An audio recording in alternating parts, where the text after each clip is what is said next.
Good morning and welcome to Herald Now. I'm Michael Morra. It's Thursday the 25th of September. On the show today, police have seized and destroyed a massive 10 tonnes of cannabis in Auckland in recent weeks. The detective in charge of the operation joins me shortly.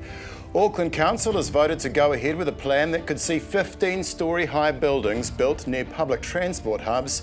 The minister pushing for the change, Chris Bishop, is here live in 10 minutes. Donald Trump has blasted the United Nations for not living up to its potential in an hour-long speech to the General Assembly. And Oxford's latest World English update.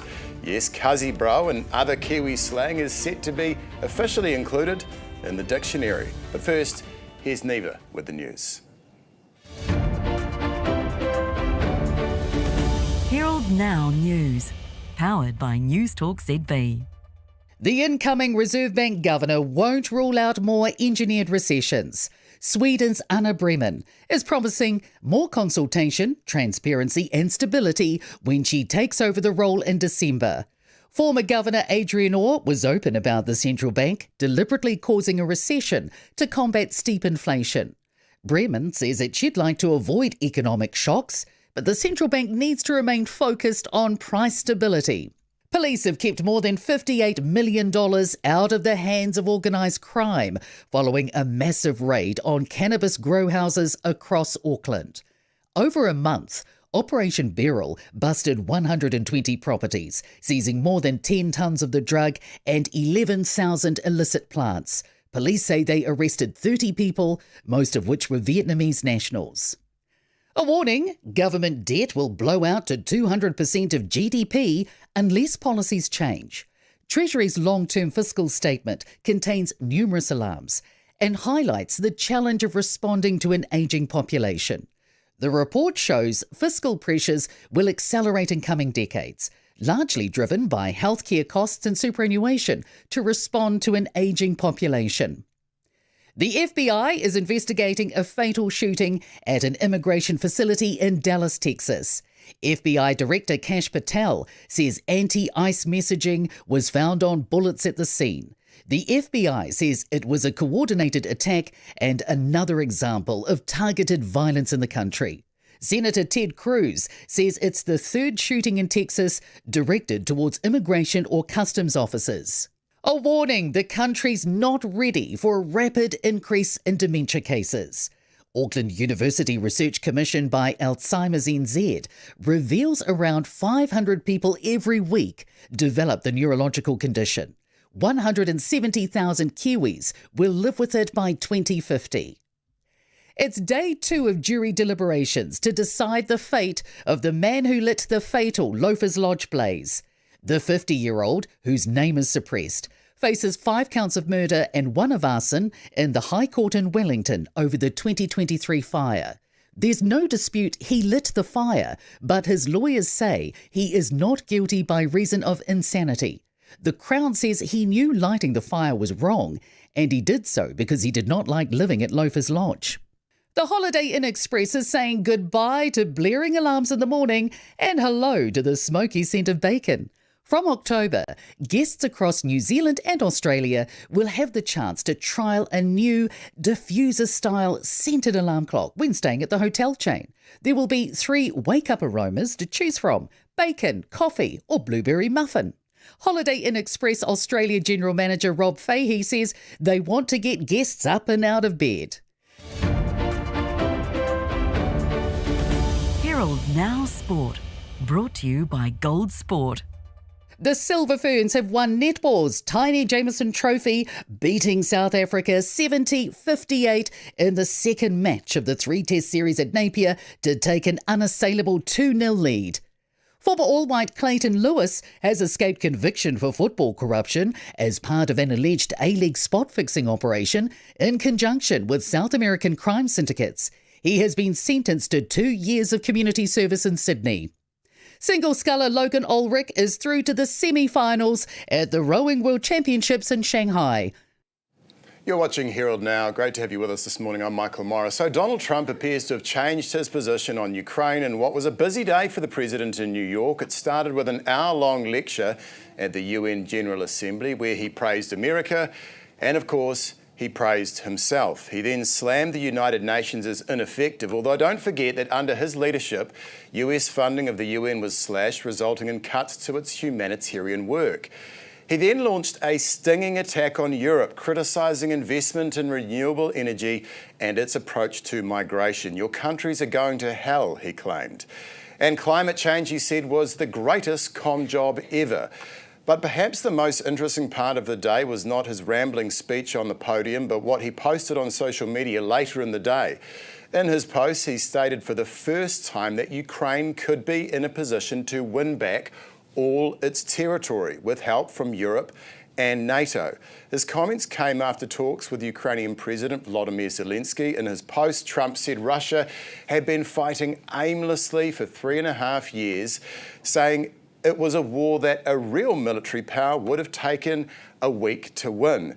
He said the situation made Russia look like a paper tiger and that Putin and Russia are in big economic trouble. So on the face of it, his comments appear to mark a significant turning point in his position. He's backing away from Russia.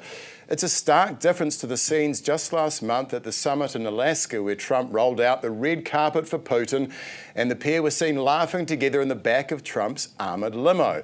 In 2018 at a summit in Finland, Putin gifted Trump a soccer ball. They shook hands and Trump said the relationship between the two countries had, quote, improved significantly.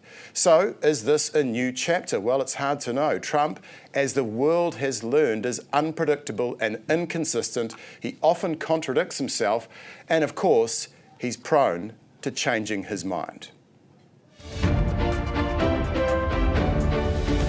Herald Now weather, brought to you by You Do It Kitchens. Kia ora, still rather cloudy and wet across the top of the country, with rain clearing across those far northern parts as we head through this morning. And down south, more wet weather still pushing through parts of south, and that will clear off pretty quickly. Those showers end up moving northwards up the South Island. But we have got that rainfall up north that will be pulling away from that far northeastern corner of Tairafti as we head through the morning time.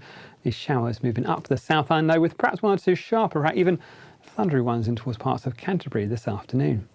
But we have got that rain. We've still got just the last bits of that heavy rain warning for the eastern ranges of the Bay of Plenty just to clear off, and some snowfall over the higher roads of parts of, say, the Milford Road and the Crown Range Road. But other than that, not a bad looking story once those early showers clear away from the likes of Southland and Otago. Those showers are moving northward. It stays rather cloudy and showery on that western coast. Afternoon showers in towards parts of Canterbury. Some of those perhaps heavy, with the odd chance of rumble of thunder not out of the question. Stays pretty windy through Wairarapa, but with those winds pushing more cloud on towards the western side and perhaps an odd shower as we head through the daytime. We've got that last of the rain to clear away from Tairafti this morning, and the cloud breaking up through Hawke's Bay, and after a pretty wet night, an improving story for the Bay of Plenty as well. Southwesterly winds will also be bringing some showers through parts of Northland and Auckland, mostly on that western coast, so places like Whangarei and Whitianga looking pretty good as we head into the afternoon. Kia ora, good morning. Police have destroyed more than 10 tonnes of cannabis after raids on 120 grow houses in Auckland run by Vietnamese organised crime groups. Many of those arrested were Vietnamese nationals duped into coming to New Zealand on the promise of legitimate employment after paying tens of thousands for visas. I spoke to Detective Inspector Callum McNeil a short time ago and began by asking him if 10 tonnes of cannabis is some sort of record. It's probably the largest I've seen in my time in the police in relation to the cultivation of cannabis. To execute, and successfully get the evidence to support charges in relation to cannabis at 120 grow houses is it's exceptional. Yeah, I mean, we've got a map that we'll bring up on screen now showing where these grow houses were. So were these just regular rental properties? And if so, how did these crime groups disguise their activity? I mean, there's so many of them dotted around Auckland.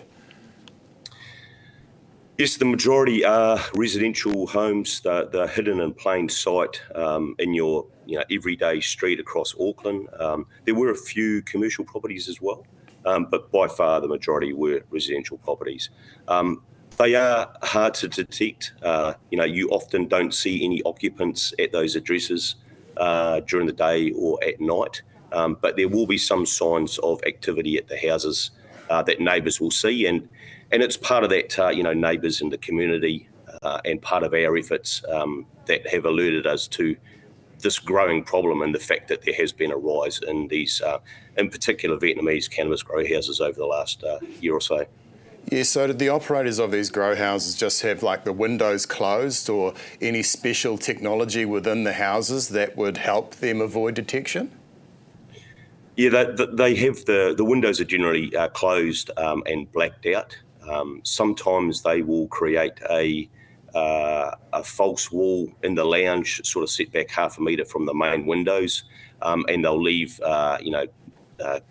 net curtains closed, but maybe a light on that'll come on a timer, just to give that indication that there's people staying there. But generally, all the windows will be blacked out. They go to great lengths to disguise what they're doing. They're obviously clandestine cultivations. They have air filters within the house to try and get rid of the smell, that distinctive smell of cannabis, so as the neighbours don't smell it. Yeah, so it's pretty sophisticated. So when some of those arrested arrived here on visas expecting proper work, what did they end up doing? What were they told to tend to the cannabis plants? Yeah, there's no doubt that a lot of these migrants are arriving expecting to do other work. In a lot of cases, they've paid a lot of money to get to New Zealand. They've arrived here. They have to pay that debt off. They've then been taken by these, transnational organised crime syndicates and put into these grow houses.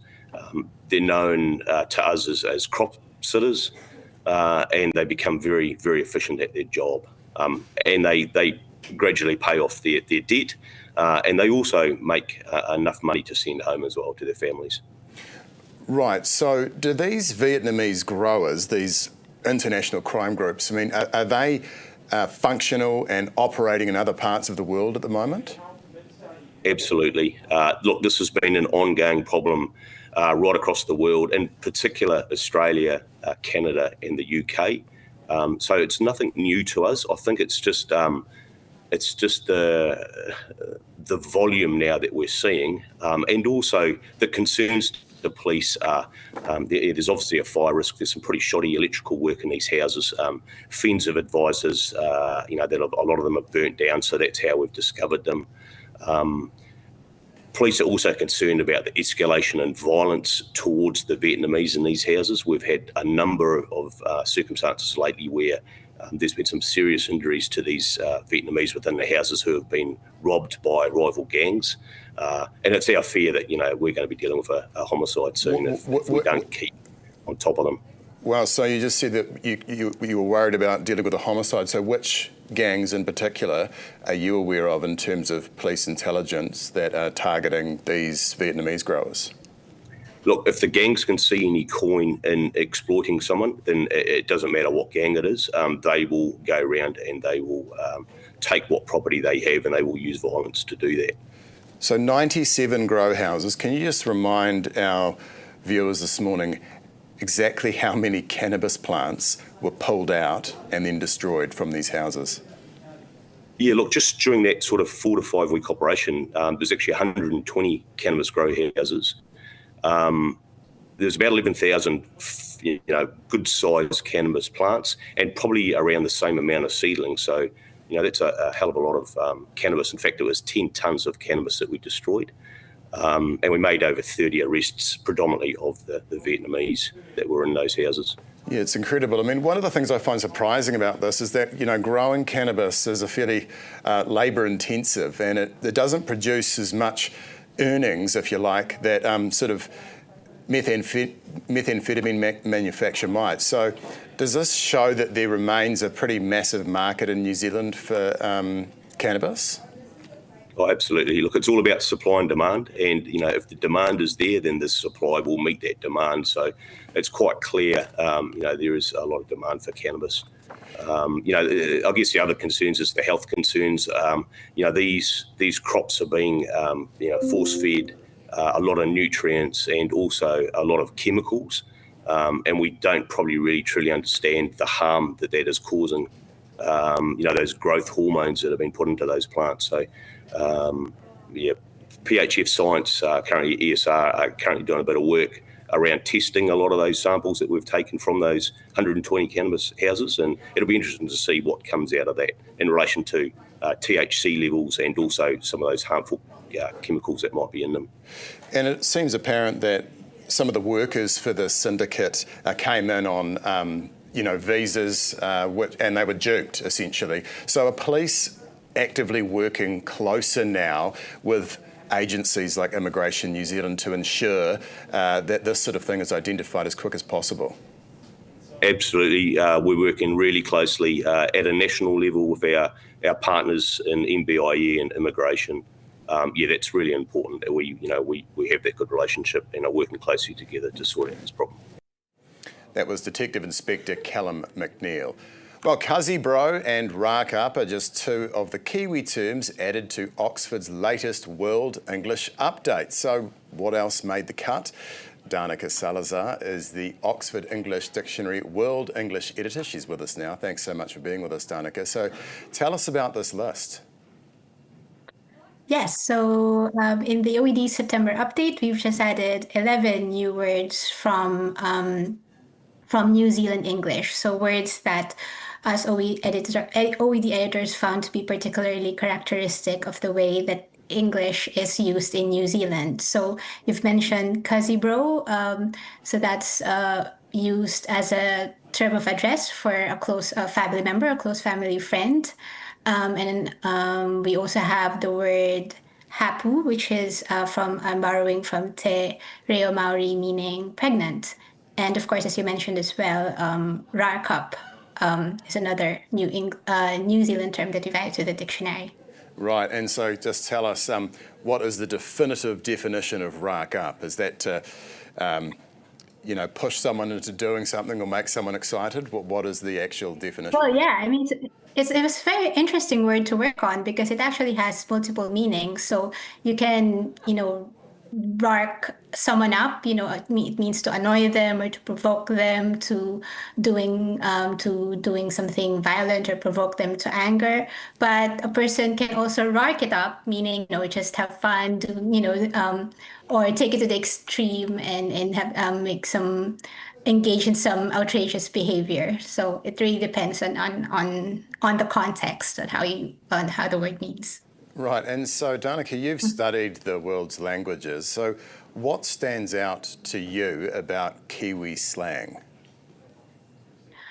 Well, what stands out for me about Kiwi slang is, of course, there are all those borrowings from the Maori language. I think that's something that's been particularly characteristic of New Zealand English, especially in the past few years. So we really saw in our research how these words in the earliest evidence started out just being used among Maori people or people of Maori descent, but we see increasingly that these borrowings have become much more a feature of New Zealand English as a whole. So even exclusively English-speaking people in New Zealand have also begun to be using these words. So meaning that Maori borrowings are increasingly becoming a really huge part of the New Zealand lexicon, whether formal or informal.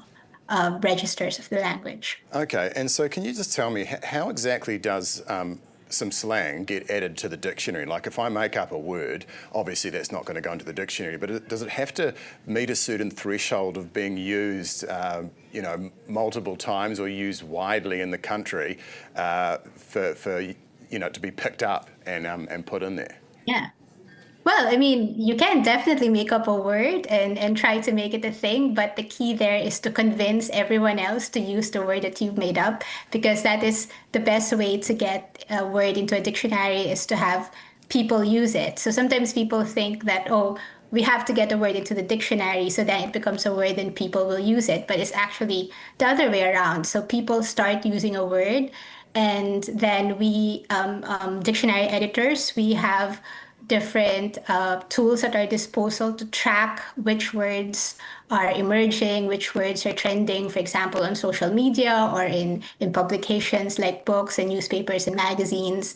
And then if we find that there's enough evidence of that word being used, then we consider them for inclusion in the dictionary, and then we do our research to see what the word means, and then these words get added to the dictionary. So that's how it all works. So if you want to invent a word and if you invent a word and you want to make it for it to make it into the OED, then you've got to convince a lot of other people to use it as well. Yeah, I mean, my daughters use words like slay queen and skibbity, and I just wonder whether adding all this stuff to the dictionary makes the uninitiated quite confusing to learn the English language. No, actually, I would argue that it's the opposite. When words become added to the dictionary, then you have a place to look up what they mean, and the creation of new words, that's a good thing for a language, because that shows that the language is alive and that it's developing, it's evolving, and that the younger generations are using the language. So that means that the language will endure. So I think that the fact that people make up words or change the meaning of words, that's a sign of a healthy language. So we should be happy when that happens. Okay, fair enough. Hey, thank you so much for your insights, Danica Salazar, Oxford English Dictionary World English Editor. Appreciate your time on Herald Now. Now, if you've got anything to say about any of our topics, maybe you've got a suggestion for what else could be included in the dictionary, flick us an email, heraldnow@nzherald.co.nz. That's heraldnow@nzherald.co.nz. We'd love your feedback. Well, coming up after the break, RMA Reform Minister Chris Bishop is here as Auckland Council votes for a plan to build 15-storey high buildings near transport hubs. A lot of radio shows like to say they're with you in the morning. Here at The Hits, we like to go the extra mile. Not all of us get to experience this. Come on, you're running late. It's going to be a great day today, babes. I can feel it. Spit. You see, when we say we're with you, we actually mean it. Oh, don't forget Sarah, who's got social netball tonight. And Mark's working late again. Jono and Ben with you in the morning and anytime on iHeartRadio. On The Hits. Oh, I also wanted to get something for my new kitchen while I was here.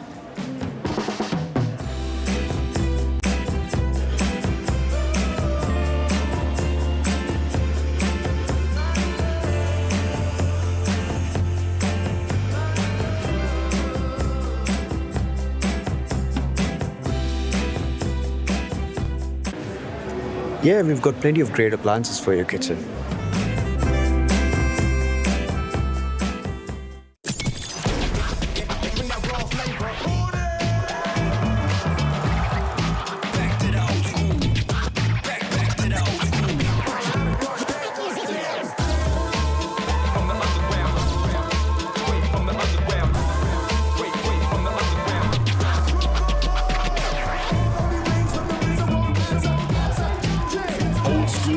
And R&B. Flavor. Maximising productivity, what have you got? Well, if we switch to 2 degrees, with Flex for Business, we can instantly manage data usage, employee mobile plans, and cost centre reporting, saving us time and money. Cool. I'll get onto that then.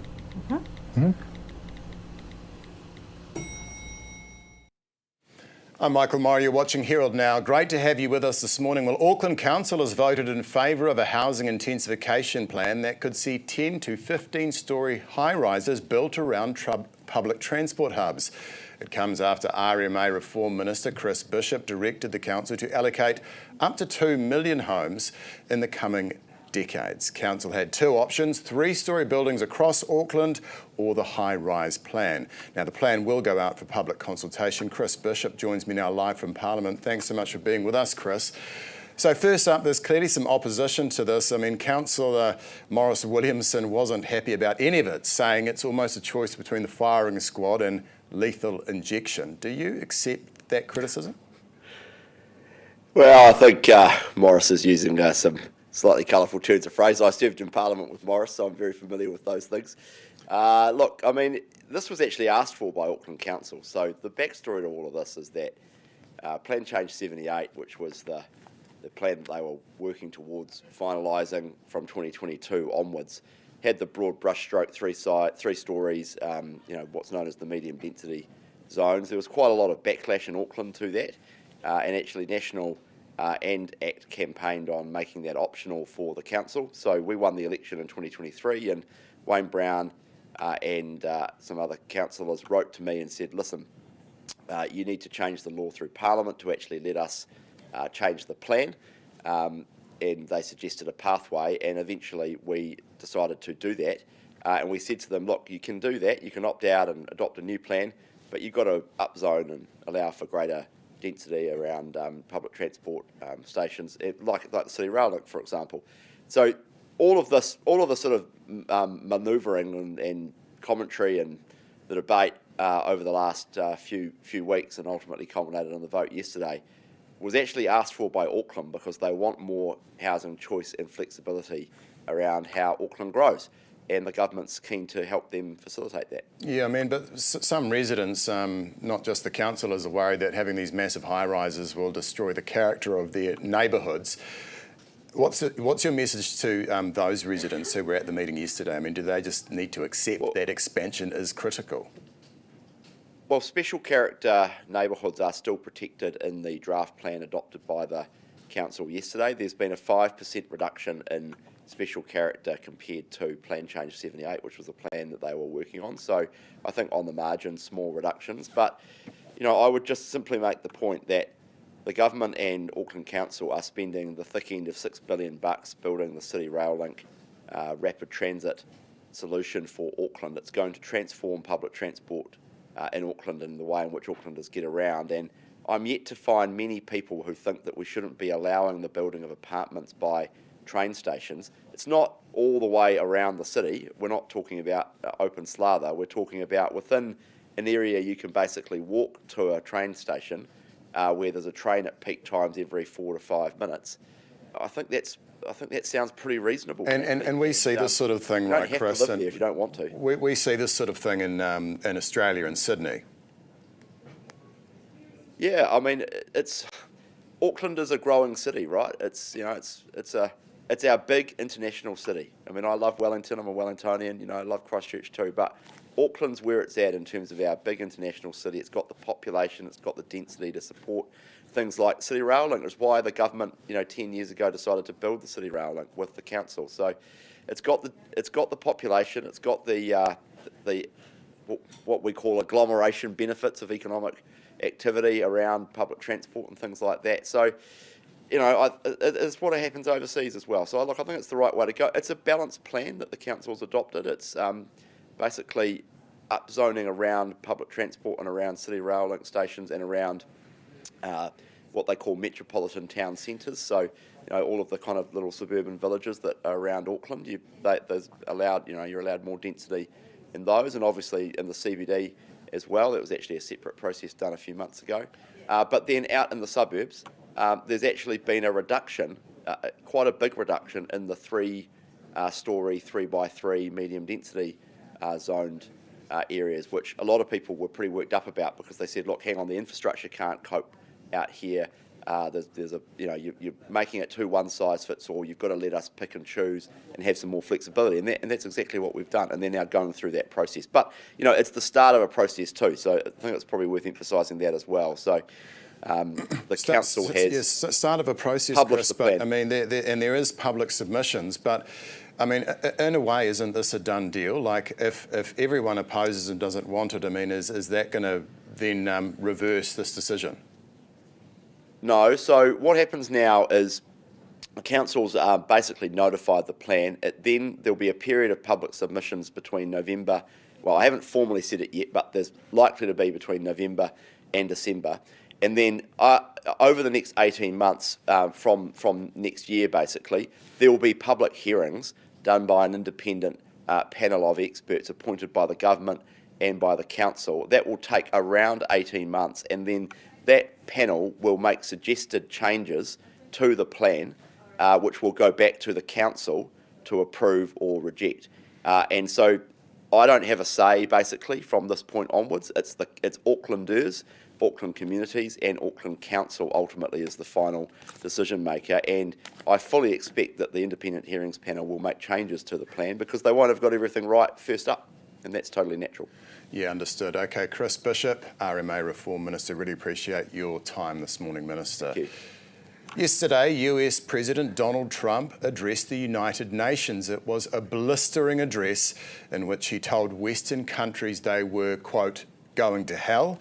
He called climate change a con job and complained about a broken escalator on the way into the building. Then later, while speaking to reporters, Trump seemed to U-turn his stance on Ukraine, telling NATO countries to shoot down Russian planes breaching their airspace and backing Kiev to win all of Ukraine back in its original form. I'm joined now by Robert Patman, international relations expert and University of Otago professor. Well, just first up, Robert, I mean, what did you make of that very long, rambling speech from President Trump yesterday at the UN? Well, good morning, Michael. It was extraordinary by any measure. And as you indicated in your introduction, Mr. Trump made some extraordinary claims. He said, amongst other things, he had, under his leadership, the United States had stopped 7 wars when one is probably closer to the mark. He said climate change was a green scam. He said migration was a central problem. And the other thing was he praised himself in the speech for never being wrong. What was interesting was the reaction of the audience. It was received in stony silence. And one was left with the impression that America, under Mr. Trump's leadership, is steadily isolating itself. And so, obviously, this is hugely damaging to US diplomacy. Or is it the case that Trump doesn't want anything to do with the UN? I mean, he was highly critical of it, right? Again, that was a contradiction. The United Nations is only as strong or as weak as its members allow it to be, and its strongest member is the United States. If you take Gaza as an example, it's the United States which has exercised the veto as a permanent member of the UN Security Council 6 times to prevent a ceasefire there. So, the United States is probably the most influential member of the UN. So when he talks about the UN as if the United States has got nothing to do with it, that's factually incorrect. And Mr. Trump is actually opposed to multilateralism. He doesn't like multilateralism. He prefers bilateral relations where the United States, as the most powerful country in the world, always has the upper hand. Yeah, I mean, only last month we saw the president meet with Vladimir Putin in Alaska, and now he's telling NATO to shoot down Russian planes. What has changed his mind in your view, Robert? Well, I'm not sure it's a complete change. It's a performative change. And it's probably been most welcomed by the Europeans and President Zelensky of Ukraine. But Mr. Trump is very careful. He said he's happy to support increased sanctions against Putin, providing those countries which are Hungary and Slovakia and Turkey, which buy oil from Russia, stop buying oil from Russia, which is a put of get out of jail card, means that that's very unlikely. And so Mr. Trump probably doesn't have to follow through with his willingness. It is interesting that after 9 months in office, Mr. Trump has now reached the view that Ukraine can actually win this conflict. It can eject Russian invaders from their country. And the big question for many diplomats watching was, where has he been for the last 9 months? That was always the case from the beginning, that Russia had illegally invaded the country, and the president of the most powerful country in the world should not have been pandering to a blatant violation of international law. But of course, Mr. Trump doesn't seem to take international law very seriously. I do think that the United States, is in rapid. It would always, of course, to some extent, have problems with many countries in the developing world, the global south. because the United States is seen as very much a defender of the status quo, which America is the most powerful country. I think the big development from this is that Mr. Trump's leadership is separating the United States from many of its traditional allies, other liberal democracies. I don't think this speech has done anything to boost the standing of the Trump administration in the eyes of countries which have traditionally looked to the United States for leadership. No, exactly right. Well, look, we really appreciate your analysis on Herald Now this morning. That is Robert Patman, International Relations expert at the University of Otago. Well, it is 7:35. We're a bit late to the news. Here's Neva. Herald Now News, powered by Newstalk ZB. The incoming Reserve Bank governor won't rule out more engineered recessions. Sweden's Anna Bremen is promising more consultation, transparency and stability when she takes over the role in December. Former Governor Adrian Orr was open about the central bank deliberately causing a recession to combat steep inflation. Bremen says that she'd like to avoid economic shocks, but the central bank needs to remain focused on price stability. Police have kept more than $58 million out of the hands of organised crime following a massive raid on cannabis grow houses across Auckland. Over a month, Operation Beryl busted 120 properties, seizing more than 10 tonnes of the drug and 11,000 illicit plants. Police say they arrested 30 people, most of which were Vietnamese nationals. A warning, government debt will blow out to 200% of GDP unless policies change. Treasury's long-term fiscal statement contains numerous alarms and highlights the challenge of responding to an ageing population. The report shows fiscal pressures will accelerate in coming decades, largely driven by healthcare costs and superannuation to respond to an ageing population. The FBI is investigating a fatal shooting at an immigration facility in Dallas, Texas. FBI Director Kash Patel says anti-ICE messaging was found on bullets at the scene. The FBI says it was a coordinated attack and another example of targeted violence in the country. Senator Ted Cruz says it's the third shooting in Texas directed towards immigration or customs officers. A warning, the country's not ready for a rapid increase in dementia cases. Auckland University research commissioned by Alzheimer's NZ reveals around 500 people every week develop the neurological condition. 170,000 Kiwis will live with it by 2050. It's day 2 of jury deliberations to decide the fate of the man who lit the fatal Loafers Lodge blaze. The 50-year-old, whose name is suppressed, faces 5 counts of murder and 1 of arson in the High Court in Wellington over the 2023 fire. There's no dispute he lit the fire, but his lawyers say he is not guilty by reason of insanity. The Crown says he knew lighting the fire was wrong, and he did so because he did not like living at Loafers Lodge. The Holiday Inn Express is saying goodbye to blaring alarms in the morning and hello to the smoky scent of bacon. From October, guests across New Zealand and Australia will have the chance to trial a new diffuser-style scented alarm clock when staying at the hotel chain. There will be 3 wake-up aromas to choose from: bacon, coffee or blueberry muffin.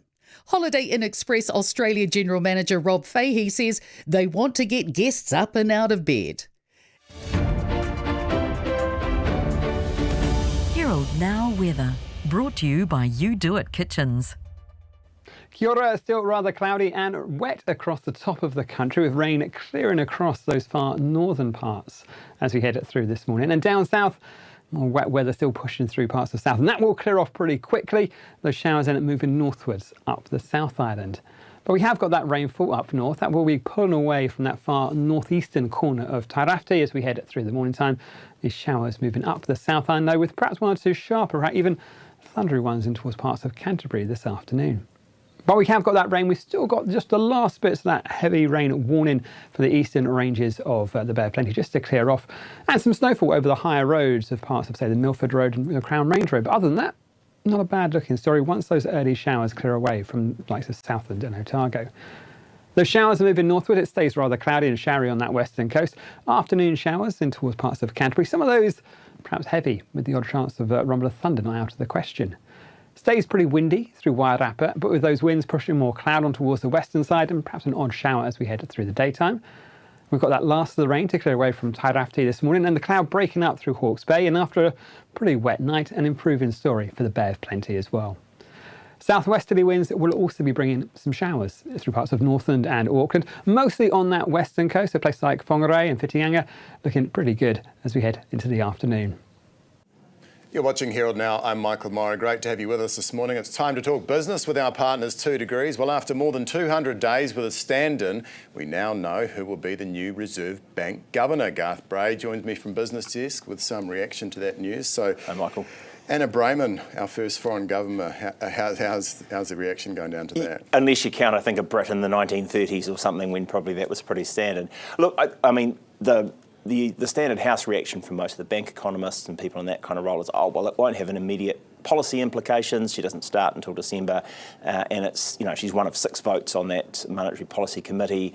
The remit and the data that they look at, that'll have more sway. So that's the sort of the Conservative response. Looks like she's got the credentials.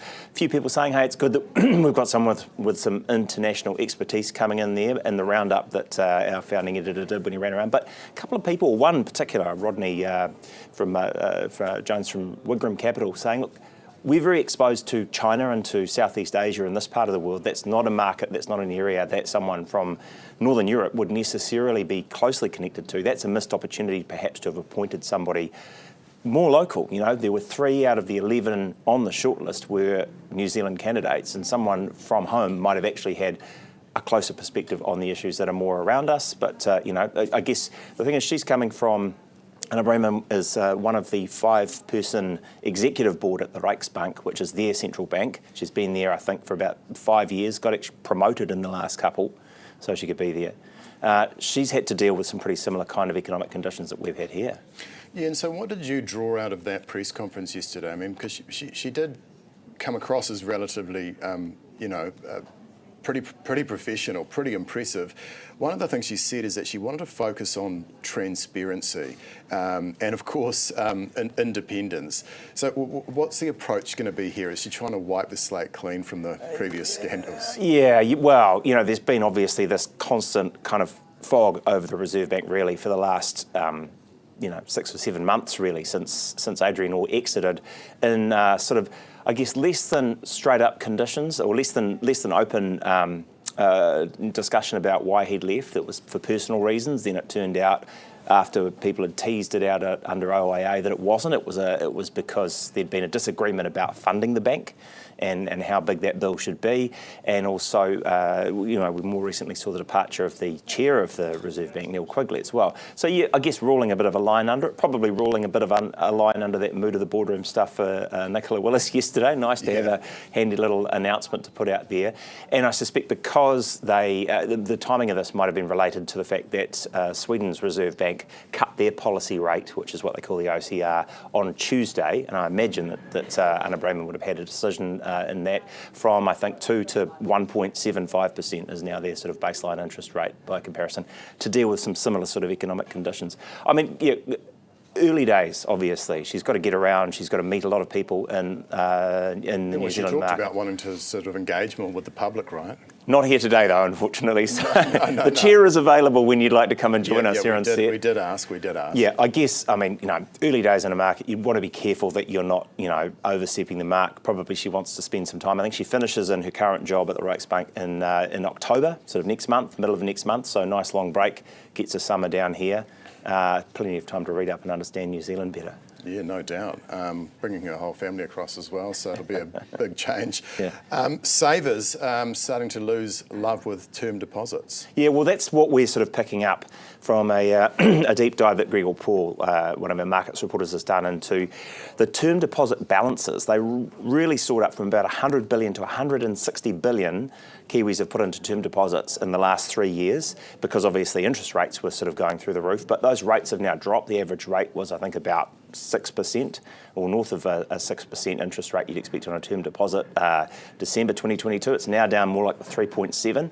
And as Cameron Bagri, independent economist, points out, we're getting to the point where once you've accounted for inflation and you've accounted for the tax you'll pay on any interest, you're possibly going to see a negative real return at that rate. So there's all this money sitting there. Where is it likely to go? I mean, we're hearing the likes of Sharesies saying they cracked $1 billion in net deposits. That's new money coming in the year for the first time, and it's only August. So there's money flowing in there. They're saying, hey, look, we're seeing people under 40, which is most of who are on that platform, saying we want to chase a bit of growth. Others are saying, look, listed property assets. We should say this is not financial advice. You should obviously seek, proper financial advice for your own particular circumstances. But it's kind of interesting that there's this money out there that's looking for a new home where it can get a better return. And there's a new tool for builders to build greener. This sounds interesting. Tell me about it. Yeah, you probably won't find it in a toolbox unless that's where you've put your phone, though. It's an online tool that Brands has developed in association with Master Builders and the Institute of Architects, and it's designed to work out how much embedded carbon is in the building products. That's like its whole life cycle. How much carbon it created from mining the materials through to making the thing, what its disposal is, how long it'll last. The idea being that you can then work out for sure, if you look at this database, how green is that building?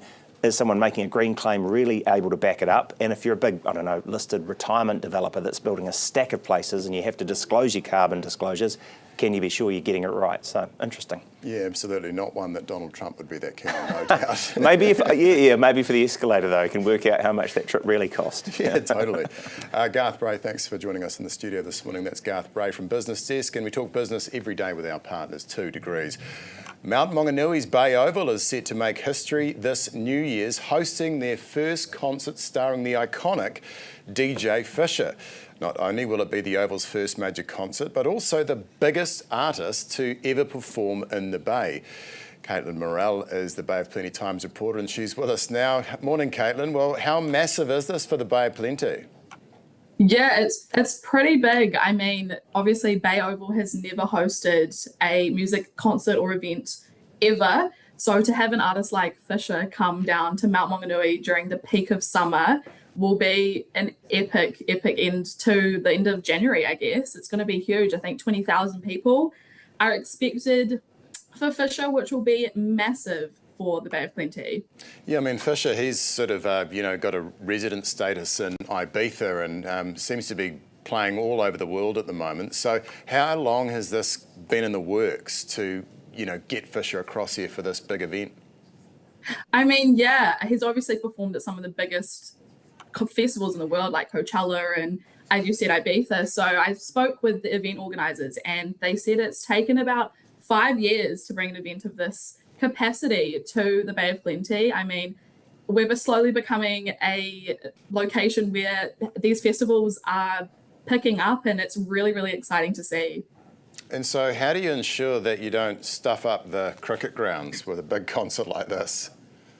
I mean, yes, obviously Bay Oval is an international cricket ground. So, and Fisher, this concert will be taking place in the peak of the international cricket season. So I did speak with Calvin Jones, the Bay Oval general manager, and he said they will be taking some extra precaution. They've spoken with people who have done kind of these events before, and obviously protecting the cricket wicket is their priority and is very crucial. So they'll be taking extra steps. Still lots of planning in the process, but they're getting there with that. Okay, and so are we hearing any more information coming out that we might get more concerts like this? Possibly. I mean, with the Fisher concert, there is going to be a full lineup announced in October. So there will be possibly more artists to come. And there's so many more events coming to the Bay of Plenty, which is really exciting to see. So I guess it's kind of just holding out and waiting and seeing. Nice one. Hey, Caitlin Morell, Bay of Plenty Times reporter, thanks so much for joining us this morning on Herald Now. Well, coming up, there's just 1 month to go until the start of the new A-League football season. Can Auckland FC follow up their first place debut of the season? CEO Nick Becker is with me after the break. I also wanted to get something for my new kitchen while I was here.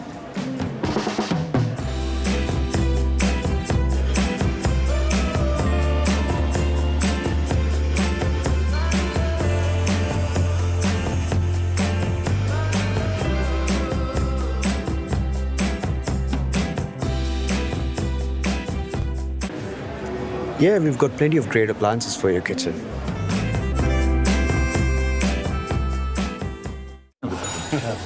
Ah, here she is. How's the business going? Good, actually. We just switched to 2 degrees. Well, we tested the networks and couldn't see any difference. But 2 degrees has the most satisfied customers. With Flex, we get instant control of phone plans, data usage, and cost centre reporting. And they're the fastest growing business network.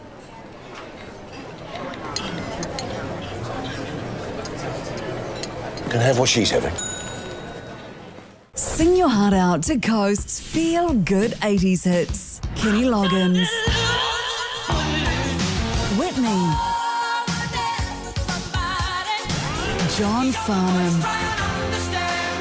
Eurythmics.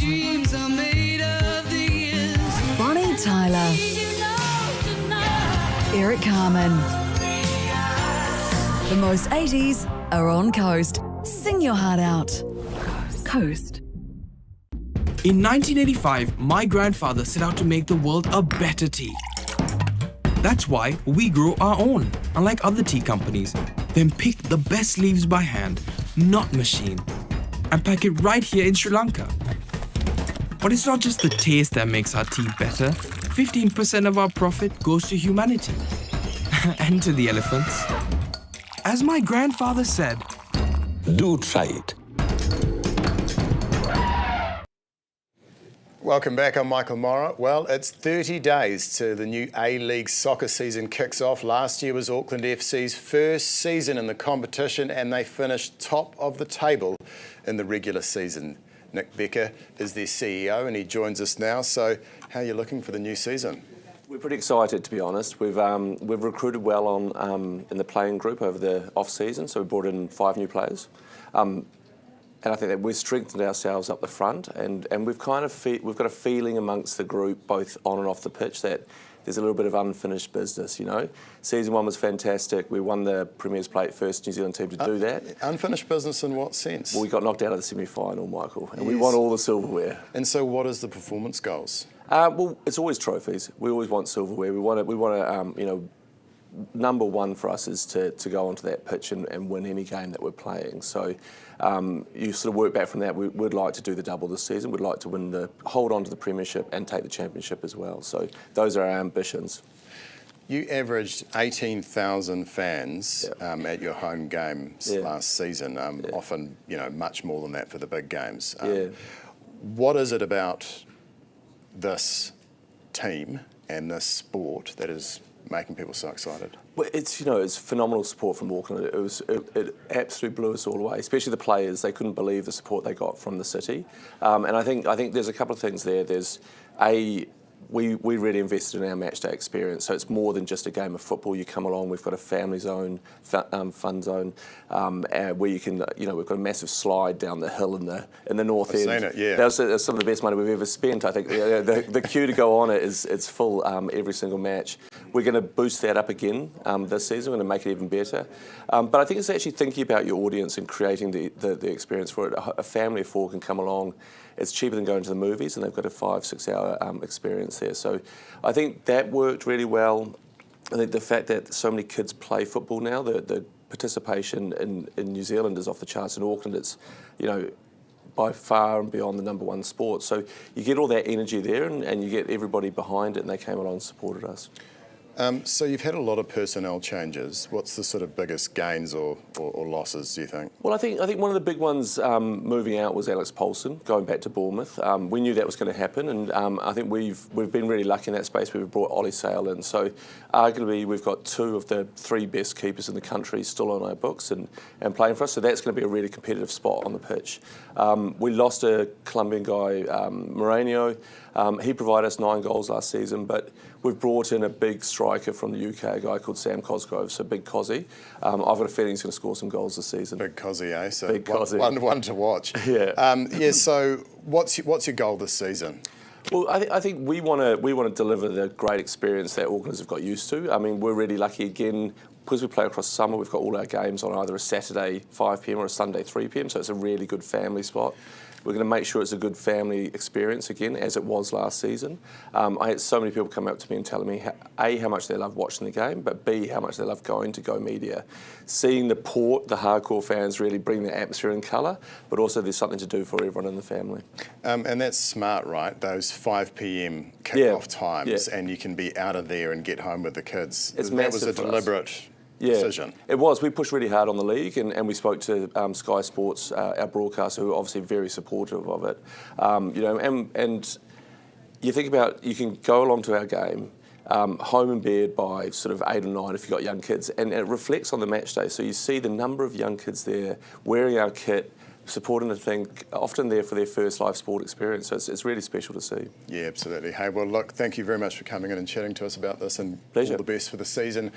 Auckland FC CEO Nick Becker, thank you very much for your time. Well, dramatic video showing the moment a sinkhole opened up on a busy street in Bangkok has been circulating on social media. Let's take a look.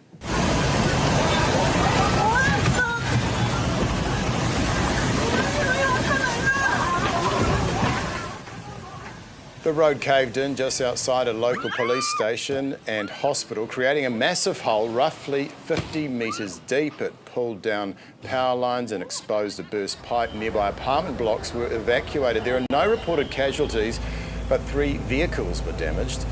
Incredible stuff. And officials say the collapse was likely linked to heavy rain and a leaky pipe that eroded earth under the road. Well, the boys are in, and that means it's time to talk sport. Cameron McMillan, New Zealand Deputy Sports Editor, and Chris Reeve, New Zealand Herald Sports Journalist.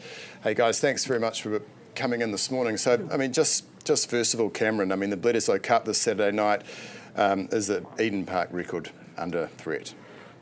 Tough to say. I really don't know. I was a lot more confident last week when the All Blacks were playing the Springboks, and they were obviously thrashed. So, and again, I don't really know what to expect from this Wallabies team. They've been finishing their tests really strong. There's 3 tests in the Rugby Championship this year where they've just come back out of nowhere.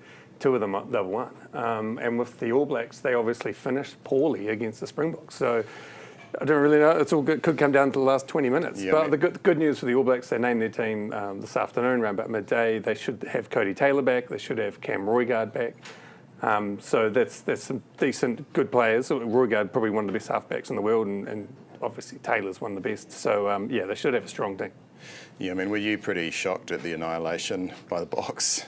Well, yeah, just that last 30 minutes. That's probably the worst 30 minutes I've seen the All Blacks play, especially at the back end of a game.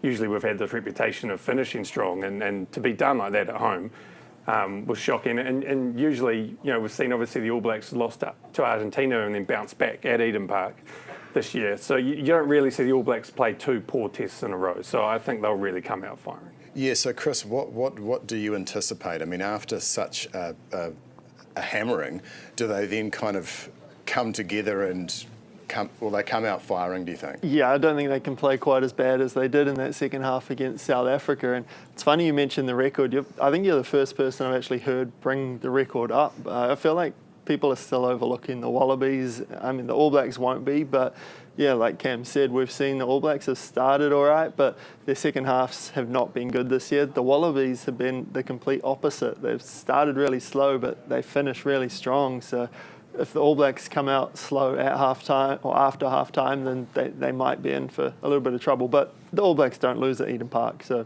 I'd expect them to come out firing. So where are they going to be making improvements, though? I mean, where do you think the focus is going to be ahead of this match?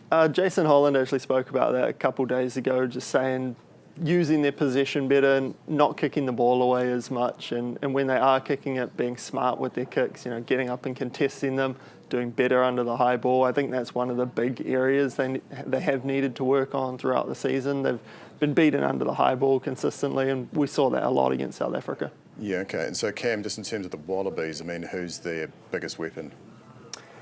Oh, geez. Joseph Suaalii. Yeah, he's the big guy. That's who they've spent money on to bring him over from league. And whether they can contain him is going to be the big question for the All Blacks. Gregor Paul's column a couple of days ago in the Herald is suggesting whether they'll bring in Anton Leonard-Brown for that specific task to stop him. But they're a good all-round team. That's been what's impressive. And obviously the coaching with Joe Schmidt, he's done such a great job with this Wallabies team. As Chris said, at the start of the year, everyone was talking about this Eden Park record, and we were kind of joking. It's like, oh yeah, maybe they'll beat the Springboks and then lose to the Wallabies, and that would be funny to lose the record. And now it's like in serious contention. Yeah, and I mean, Chris, the Women's Rugby World Cup, Black Ferns playing France for third. I mean, would third be acceptable? I think so. It depends who you ask, though. I think people were a little bit surprised by the loss to Canada, which, like I said on Monday, it shouldn't be too surprising. Canada are a very good team, ranked second in the world above the Black Ferns. So I think third place is a good result. It's obviously not what anyone wants to see when you go to a World Cup, but that's just the reality of it, that, Black Ferns aren't the best team in the world right now.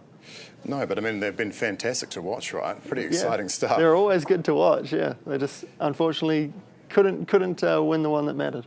Okay, Silver Ferns, we don't have a coach. Does it matter? Yeah, well, it doesn't appear to. Yeah. Everything's fine on the court. There's a few dramas off the court. Obviously, Dame Nolene Tolder has been stood down for this series. Don't know if we'll see her back. But yeah, second win over South Africa last night, so they win the Tiny Jamison Trophy. They'll play another test over the weekend. But the big question, they'll play Australia next month, and that's really going to see how good they are. Chris, just finally on the UFC, big fight night in Perth coming up. Yeah, big weekend for New Zealand. We got our first woman fighting in the UFC, Michelle Montague, so she makes her debut. Carlos Ulberg has his first headline fight, and if he wins that, he probably gets a title shot.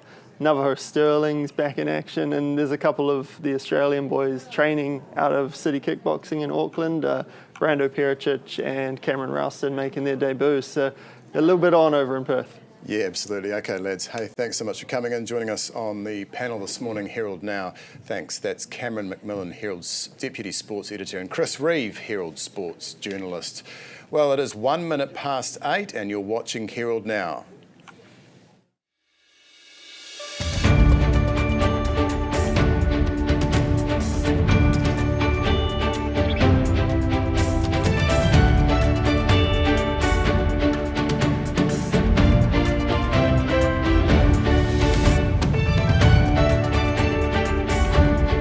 Good morning, you're watching Herald Now. I'm Michael Morra. It's Thursday the 25th of September. On the show today, a brand new video series from the Herald attempts to tackle the topics we all try and avoid.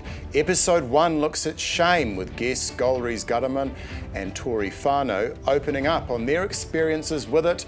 We'll get into that in a few minutes. Auckland Council has voted to allow high-rise buildings of 10 to 15 stories next to public transport hubs.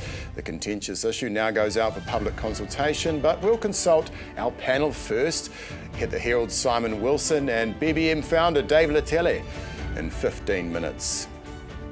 And New Zealand country music superstar Kaylee Bell releases her brand new album Cowboy Up. Tomorrow, she joins us live at the desk for a kōrero and maybe a sneaky live performance, we're hoping. It is 2 minutes past 8. Let's go to Neva with the news. Herald Now News, powered by News Talk ZB. The incoming Reserve Bank governor won't rule out more engineered recessions. Sweden's Anna Bremen is promising more consultation, transparency and stability when she takes over the role in December. Former Governor Adrian Orr was open about the central bank deliberately causing a recession to combat steep inflation. Bremen says that she'd like to avoid economic shocks, but the central bank needs to remain focused on price stability. Police have kept more than $58 million out of the hands of organised crime following a massive raid on cannabis grow houses across Auckland. Over a month, Operation Beryl busted 120 properties, seizing more than 10 tonnes of the drug and 11,000 illicit plants.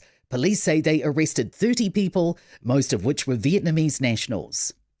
A warning, government debt will blow out to 200% of GDP unless policies change. Treasury's long-term fiscal statement contains numerous alarms and highlights the challenge of responding to an ageing population. The report shows fiscal pressures will accelerate in coming decades, largely driven by healthcare costs and superannuation to respond to an ageing population. The FBI is investigating a fatal shooting at an immigration facility in Dallas, Texas. FBI Director Kash Patel says anti-ICE messaging was found on bullets at the scene. The FBI says it was a coordinated attack and another example of targeted violence in the country. Senator Ted Cruz says it's the third shooting in Texas directed towards immigration or customs officers. A warning, the country's not ready for a rapid increase in dementia cases.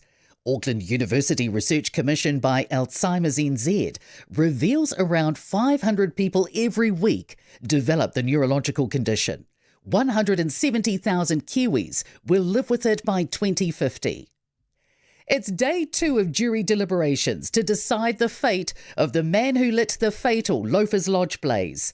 The 50-year-old, whose name is suppressed, faces 5 counts of murder and 1 of arson in the High Court in Wellington over the 2023 fire. There's no dispute he lit the fire, but his lawyers say he is not guilty by reason of insanity. The Crown says he knew lighting the fire was wrong, and he did so because he did not like living at Loafers Lodge. The Holiday Inn Express is saying goodbye to blaring alarms in the morning and hello to the smoky scent of bacon.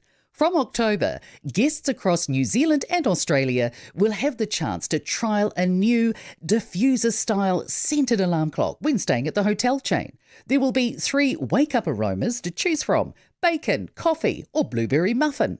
Holiday Inn Express Australia General Manager Rob Fahey says they want to get guests up and out of bed. Herald NOW Sport, brought to you by Gold Sport. The Silver Ferns have won netball's Tiny Jameson Trophy, beating South Africa 70-58 in the second match of the 3-test series at Napier to take an unassailable 2-0 lead.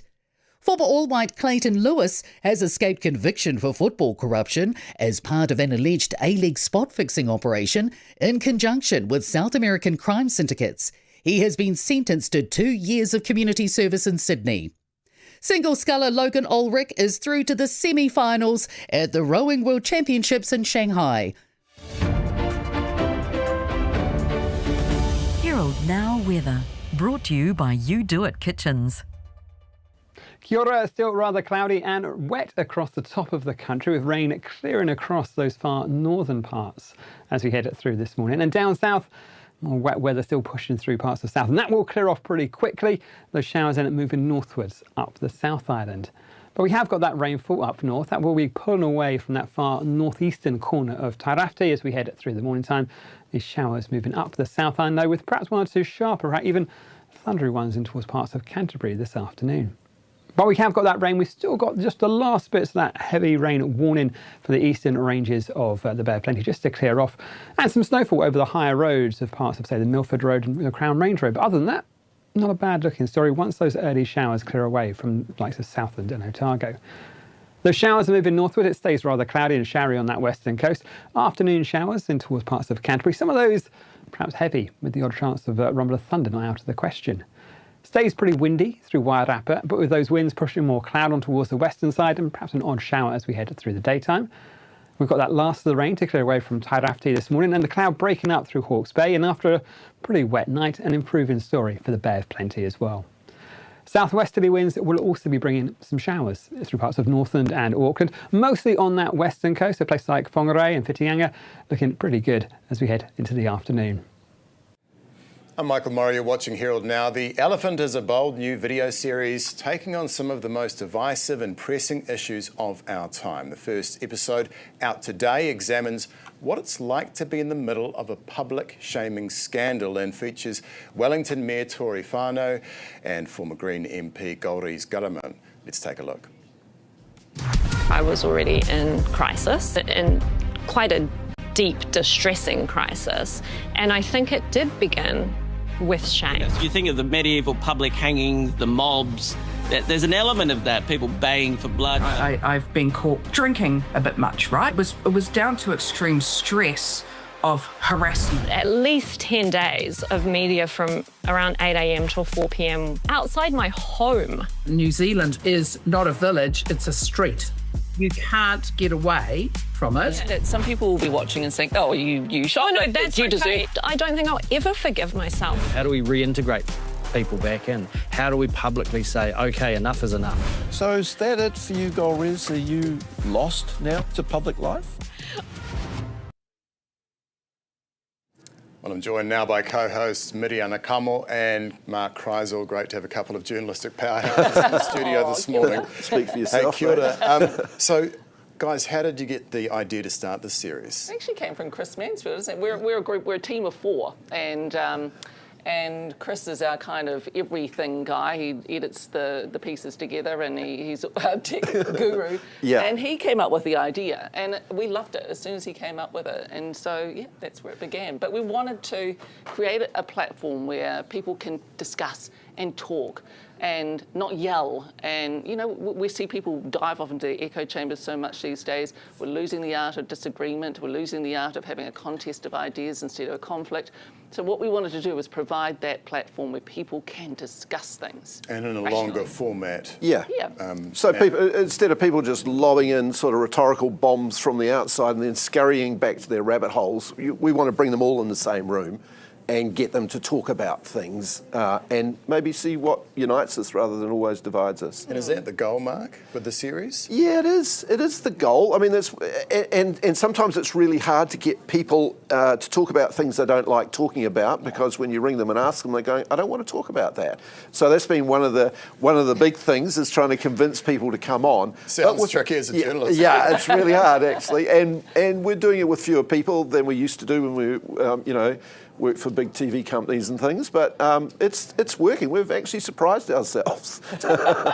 And we just saw the promo there for the first ep. Looks fantastic. It's about shame. Can you tell me about that? Yeah. So we wanted to delve into the notion of what happens when you feel shame or shame is put upon you. How do you navigate that? And how do you come back when things have gone terribly wrong for you? And so, I want to mihi to Tori and to Golriz, who came with all their vulnerability and rawness of their stories to share what that's been like for them. Yeah, I don't. We've heard from Golriz before, but we haven't really heard from Tori about what it was like to be in the middle of all that. But also, what I didn't realise is how they supported each other through it. Yeah. And there's some really interesting insights of what it's like to be in the middle of that firestorm. Yes. Yeah. Quite shocking. And so, what other topics are you going to tackle, or have you what have you got on the pipeline? Oh, we can't say. No. We've got our next one is on masculinity, or toxic masculinity. Yeah. Is it masculinity, or is it toxic masculinity? Highly relevant at the moment, right, with all the social media. Well, we've got this. A friend of Andrew Tate's, a podcaster from the Manosphere, who is.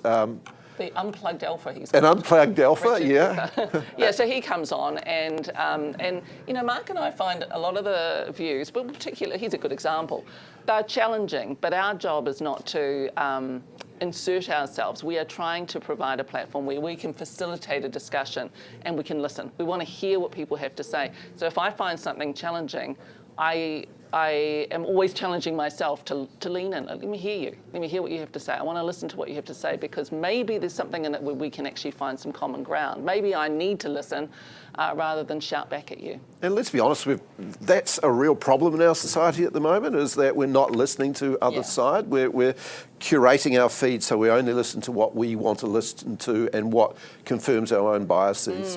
And so hopefully we can create a place now where you can hear other sides, because everybody has a point of view. Absolutely. Look, it sounds fantastic, and good luck and well done on getting the first show out. And of course, Thanks, the Michael. first ep is out now of Elephant on nzherald.co.nz, and a podcast on iHeartRadio. Miriana Kamo and Mark Kreisel, thank you so much for joining us this morning. Thanks, Michael. Kia ora. Kia ora, guys. Well, stay with us after the break at 8:30. Singer-songwriter Kaylee Bell is here in the studio. She's got an album out tomorrow, and she'll give us a performance of one of her songs. Be in for that. We'll be back after the break shortly. A lot of radio shows like to say they're with you in the morning. Here at The Hits, we like to go the extra mile. Not all of us get to experience this. Come on, you're running late. It's going to be a great day today, babes. I can feel it. Spit. You see, when we say we're with you, We actually mean it. Oh, don't forget Sarah, who got social netball tonight. And Mark's working late again. Jono and Ben with you in the morning and anytime on iHeartRadio. On the hits. Oh, I also wanted to get something for my new kitchen while I was here.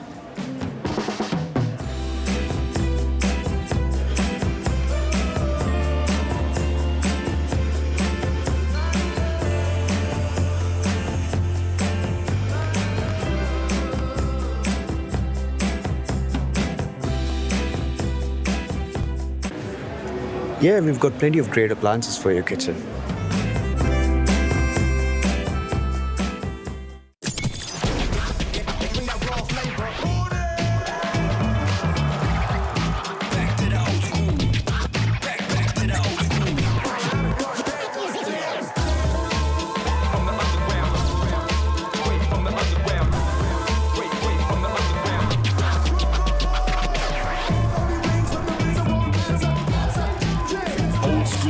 And R&B.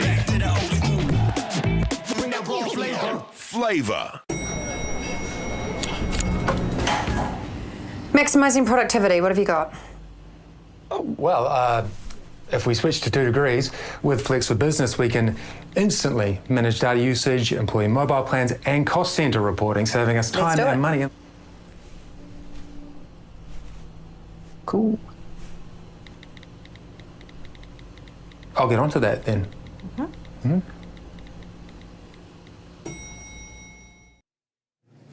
Welcome back. Well, it's time to talk property. Thanks to our partners, GJ Gardner. A pilot program allowing trusted builders to self-certify their work has been underway with the goal of speeding up consenting processes and enabling the construction of more homes. GJ Gardner Franklin is taking part in the trial, and I'm joined now by franchise owner Grant Robertson. Hey, Grant, morning. Thanks for coming in.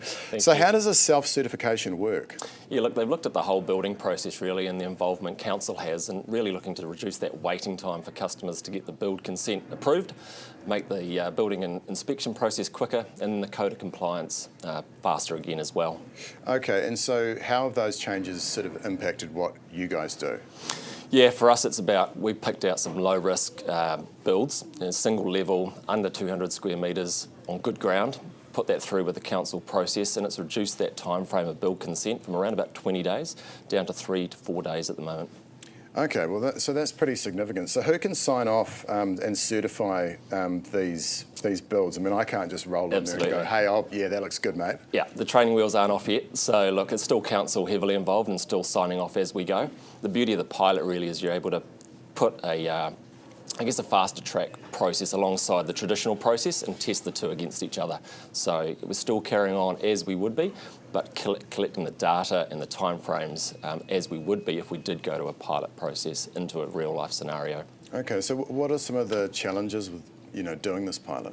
Yeah, look, moving faster means everyone else has to be in line with that. As soon as we get the consents out faster, which is absolutely what our customers want, means our trades have to be ready to go a little bit sooner. Our customers don't possibly have that luxury of shopping on the weekends as much as they might have. We need to get those decisions in earlier, but ultimately it's going to get us into the, the key handing over stage much sooner for them, and that's ultimately what it's about. Yeah, right. So what does the future look like with these consenting changes? I mean, how will things look in 10 years' time? Yeah, look, it's kind of hard to see. There's really 3 big components to it. I guess it's bringing council or the regulatory authorities together, along with the introduction of probably technology to make it a bit easier as well. We're using photos as part of our QA processes to have good documents there so that in time the industry can look back and make sure that everything that should have been done has been done. So there's a number of things that need to come together to see this really work in the long term. Yeah, I mean, but those consenting timeframes, bringing that down, I mean, that's good for everyone, right? Yeah, absolutely. And as long as you've got strong, robust QA processes in your building business, you're going to be okay. And I guess that's the question we've got is, how does it work from top to bottom right across the industry? I think we were selected based on a couple of things really. Out in Franklin, a great region, but a really good sample test for all of New Zealand. The homes we build are relatively straightforward in terms of there's not extremely amounts of high rises or overly complex structures that we're considering. Simplifying that down and making sure it can work for New Zealand as a whole is probably pretty critical. Totally. Grant Robertson, thanks so much for joining us this morning at the desk on Herald Now. That is GJ Gardner, Franklin franchise owner Grant Robinson, thanks very much for coming in. And we talk property every week thanks to our partners, GJ Gardner. Well, coming up, our panel, Simon Wilson and Dave Letele, weigh in on whether Auckland should have 15-storey high apartment buildings near public transport hubs and what Kiwi slang words should make it into the Oxford Dictionary. That's next after the break. Building for investment, it's important to find a team that you can trust. We decided to build the GJs because they're good quality that they always provide us. They help us throughout the whole process of getting the resource consent to the building consent, and their contracts are very easy to understand. We have built 4 houses with GJ Gardeners, and it's just easier every time we work with them. I'll definitely recommend GJs to all of my friends and family. If you're thinking of building, choose the builder you'll want to build with time and time again. Yeah, do what I want. Yeah, can't get enough. Yeah, do what I want. Yeah, can't get enough. Yeah, do what I want. Still can't get enough. You Do It delivers high-quality New Zealand-made flat-pack DIY kitchen cabinetry. With flexible widths at your fingertips, it makes designing easy. All at an affordable price because you order online and cut out the middleman. You can even upgrade your dream kitchen with You Do It stylish and clever options, like choosing wall cabinets with overhanging doors, or select from a range of pull-out storage solutions. Add premium soft-close drawers and ask to stretch the height, width or depth of your cabinets. Upgrade your kitchen today and head to newsroom.co.nz. Ready?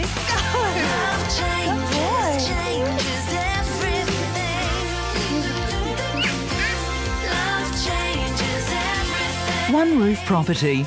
Love where you live.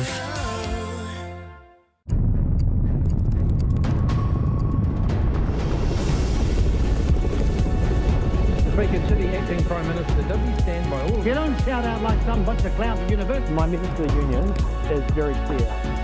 Don't use...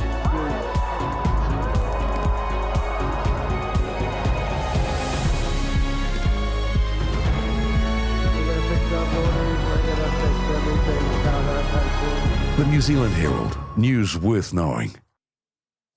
You're watching Herald Now. Great to have you with us this morning. I'm Michael Morris. It's time to talk the big issues of the day. Joining me for our panel, we have Simon Wilson, New Zealand Herald senior writer, and Dave Letele, BBM Motivation founder. Great to have you with us, guys. Hey, morning, Michael. So, Simon, you were there at the council during this density decision. What are your thoughts on the outcome? So, 7-hour meeting. Have you got an hour and a half for me to try and summarise it? No. We want the short version. The very short version. It's a remarkable thing. 7 hours, and in the end, the vote was 18-5, which tells you that actually it wasn't a split down the middle, difficult controversy. There was a small number of councillors who were opposed, and all the others understood why they were doing it. We are getting more density around train stations, town centres, along arterial roads as the economy improves, because that was not going to happen. Developers aren't going to build big buildings until they've got the money to do it. But almost all the suburbs of Auckland will get less density because this removes the 3x3 rule, which previously had allowed any section to be divided in 3 and have a 3-storey building put up on it. This removes that. And at the same time, there will be what's called proper management of natural hazards, and that's coastal erosion and floodplains. After the 2023 anniversary weekend floods in Auckland, Council pleaded with government, let us downsize, which is have less density, less housing in those flood-prone areas. Makes sense. Finally, they are allowed to do it. It makes a lot of sense. Yeah, Dave, where do you sit on this? I mean, these big, up to 15-storey highs near these bus stations and train stations. I mean, does it make sense? Yeah, I mean, it has to happen. Yeah, it has to happen. So it's a good idea. For me, as long as they build everything else around it. Like if I went to Dubai, and when they go out and they build these new things, they put all the infrastructure around it. So we're just got to make sure it's that, and that they don't turn into ghettos. And that is the theory of it. If you think about a train station, you think about trains. The more people who live close to the train, the more likely they are to use the train, which in turn means there will be more frequent train services and they'll be cheaper. And at the same time, as you say, Dave, they build communities there, so the ground floor of these large buildings will be I look at what Sam Stubbs is doing. Yeah, all of those things. What Sam Stubbs is doing with Simplicity building all these beautiful, but it has to be a community. Yeah, you build building communities that everything people around it. can live in and work in, and have green areas. You put up a tower block, you've got room for a park. You put up 2-story, 3-story houses everywhere, there's no room for the park. And that's the difference. Still at council, I mean, there's a lot of fiery sort of debate. You had Morris Williamson sort of saying, well, you've got a gun to our heads. We're damned if we do, we're damned if we don't. What did he call it? Do you think that got much traction? Well, Morris's position was interesting. I heard him out in Howick on the election campaign trail a few weeks ago saying this isn't going to happen. I can assure you all it's not going to happen. In the council meeting yesterday, we've got a choice between a firing squad and poison or whatever it was he said. Lethal injection, that's right. Yes. He voted for it. He actually voted for it. So there you go. Shame in New Zealand. Now, former Green MP Goldries Gutterman and Tory Whanau have both spoken out about this. And we've got this new video series, Elephant. I mean, what are your thoughts? It is a very difficult issue in this country, particularly the way in which women in public life are treated. And Goldries Gutterman, Tory Whanau are two of the people in that video who have spoken out about that. Dealing with shame is extraordinarily difficult, and shame is one of the main drivers of keeping us all socially on the rails. And so shame has a useful function in society. But at the same time, it can be so overwhelming because the pylon is so big.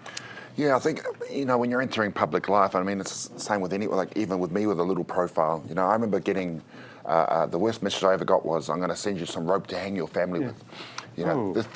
This is someone said that to you? Someone sent me this message, that this is the stuff that, even now I still get this, but, the thing is you just have to, it's got to be careful what you do. But do you think, Dave, we need to be better as New Zealanders about talking about this sort of stuff? Opening up about it. 100%. I mean, unfortunately, this is the world we live in. And we do have to talk about it. What they're going through, I mean, it's horrible. But at the same time, if you're entering into this public domain, you can't do that. You've just got to be very careful what you do. If you make a mistake, my advice to them, they own it, and you've just got to use it as fuel to keep you going. To drive you to be better. And you probably need people who are going to filter stuff for you. Who don't read everything yourself. I don't read messages anymore. Yeah. The social media comments say sometimes you've got to steer clear of that sort of stuff, right? If you're mental health. It doesn't make what they're going through is not right, but at the same time, you can't. It sounds you can't also use it as an excuse for why you've done what you've done. Okay, changing tack a little bit, Simon. We're all on our phones, scrolling away, and now we learn that they've got the Google glasses, and you can actually, pick up calls and read messages. What are your thoughts on these smart glasses? I haven't tried it, so I don't speak from experience. I do know that what happens with a cell phone is that when somebody's on a cell phone, it's not like they're just having a conversation with somebody else or listening to music or doing any of the normal things. It is totally focusing. The rest of the world disappears. And you notice that with people walking down the street, you notice that with people crossing the road while they're doing it. Sitting with your family having dinner. There you go, But what's everyone's screen time here? Have you checked your screen time? You don't ban the phone at the dinner table. Oh, we don't have dinner at the table anymore, unfortunately. Oh, you're on the couch too with the boss. Still got to ban the phone. But what's everyone's screen time here? Do you know what your screen time is about? I don't count it up. So I monitor it and mine's 8.5 hours a day. 8.5 hours. Is that good or bad? You're in trouble, mate. That sounds pretty. So what's the plan? You're going to get it down from that? I'm trying, but it's so much of what we do is based on is online. 8.5 hours. 8.5 hours is quite a lot, eh? Generously, you half love your the gram, waking time. I do love the gram. Look at what I had for breakfast. Hey, just quickly before... just quickly before we go, new Kiwi slang in the Oxford Dictionary, cuzzy bro, rack it up, to name a few. What would you like to see next time included? My favourite word is scientician. Yes? It's not in common use. No, it doesn't sound. Dave? As the scienticians say, I'd like to see the word bureaucrat. Whoa, okay, there you go. Bureaucrat, we need less of it down in Wellington. How about opinionator? Opinionator. What about chur? I think Chura needs to be in there. Isn't it already? Like it probably is. Who knows? Hey, guys, thank you so much for coming in this. Thank you, brother. On this panel at Herald Now. Sure. That is Simon Wilson, New Zealand Herald senior writer, and Dave Latele, BBM Motivation founder. Well, coming up, gaming is on the tear at the moment. In Wellington alone, jobs in the industry grew almost 13% in the last year. 3 locally developed games have made the global top 10, and the industry now bring in 170 million more than Australia in terms of revenue. On ZB this morning, Mike Hosking spoke to Director of Game Development Sector Rebate Chantal Cole. He started off by asking, what is the growth path for the gaming sector? It's a really exciting time in game development in New Zealand at the moment, and that 710 million is just from the game development sector rebate recipients. So that's 40 of New Zealand's medium to large studios. On Friday, the New Zealand Game Developers Association is going to announce the industry-wide figures, so we're expecting that will go up. And our projections show we could reach $1 billion by as early as 2027. And it's really great to know that actually the global video games industry is worth more than film and music combined, a whopping $312 billion. So imagine what the possibilities are and how we're going at this rate. Exactly. Are we eating other people's lunch, or is the whole sector globally booming? Actually, the global industry by context grew by just 2.1%, so we're definitely eating other people's lunch. The sort of games we're producing, is there a theme or not? Do we do a certain niche or not? We actually produce a lot of fantastic independent games. So 85% of the games being made in New Zealand are original IP, but they're all sorts of genres. You'll see just as many genres as in games as you will in books and films. So we're getting nature-based games that are there to educate people, right up to Path of Exile, one of New Zealand's biggest games in Auckland, which is more like a fantasy RPG. Right. What's going on in Wellington? Is that a build it and they'll come type scenario, or are gamers all over the country, or developers all over the country? There are, it's a bit of both. Wellington's always been a fantastic creative capital. So 11 of the 40 studios that came into the rebate this year are actually based in Wellington. But what I'm hearing on the ground is there are a lot of startups starting to make their way up through the ranks. So it's a really booming space. It actually made up 34% of the eligible workers that qualified for the rebate this year. When you say the rebate, we've done a number of interviews on this, and that the whole came out of the Lord of the Rings thing, and you get your tax and all. Are you involved in that now? Are you part of that makeup?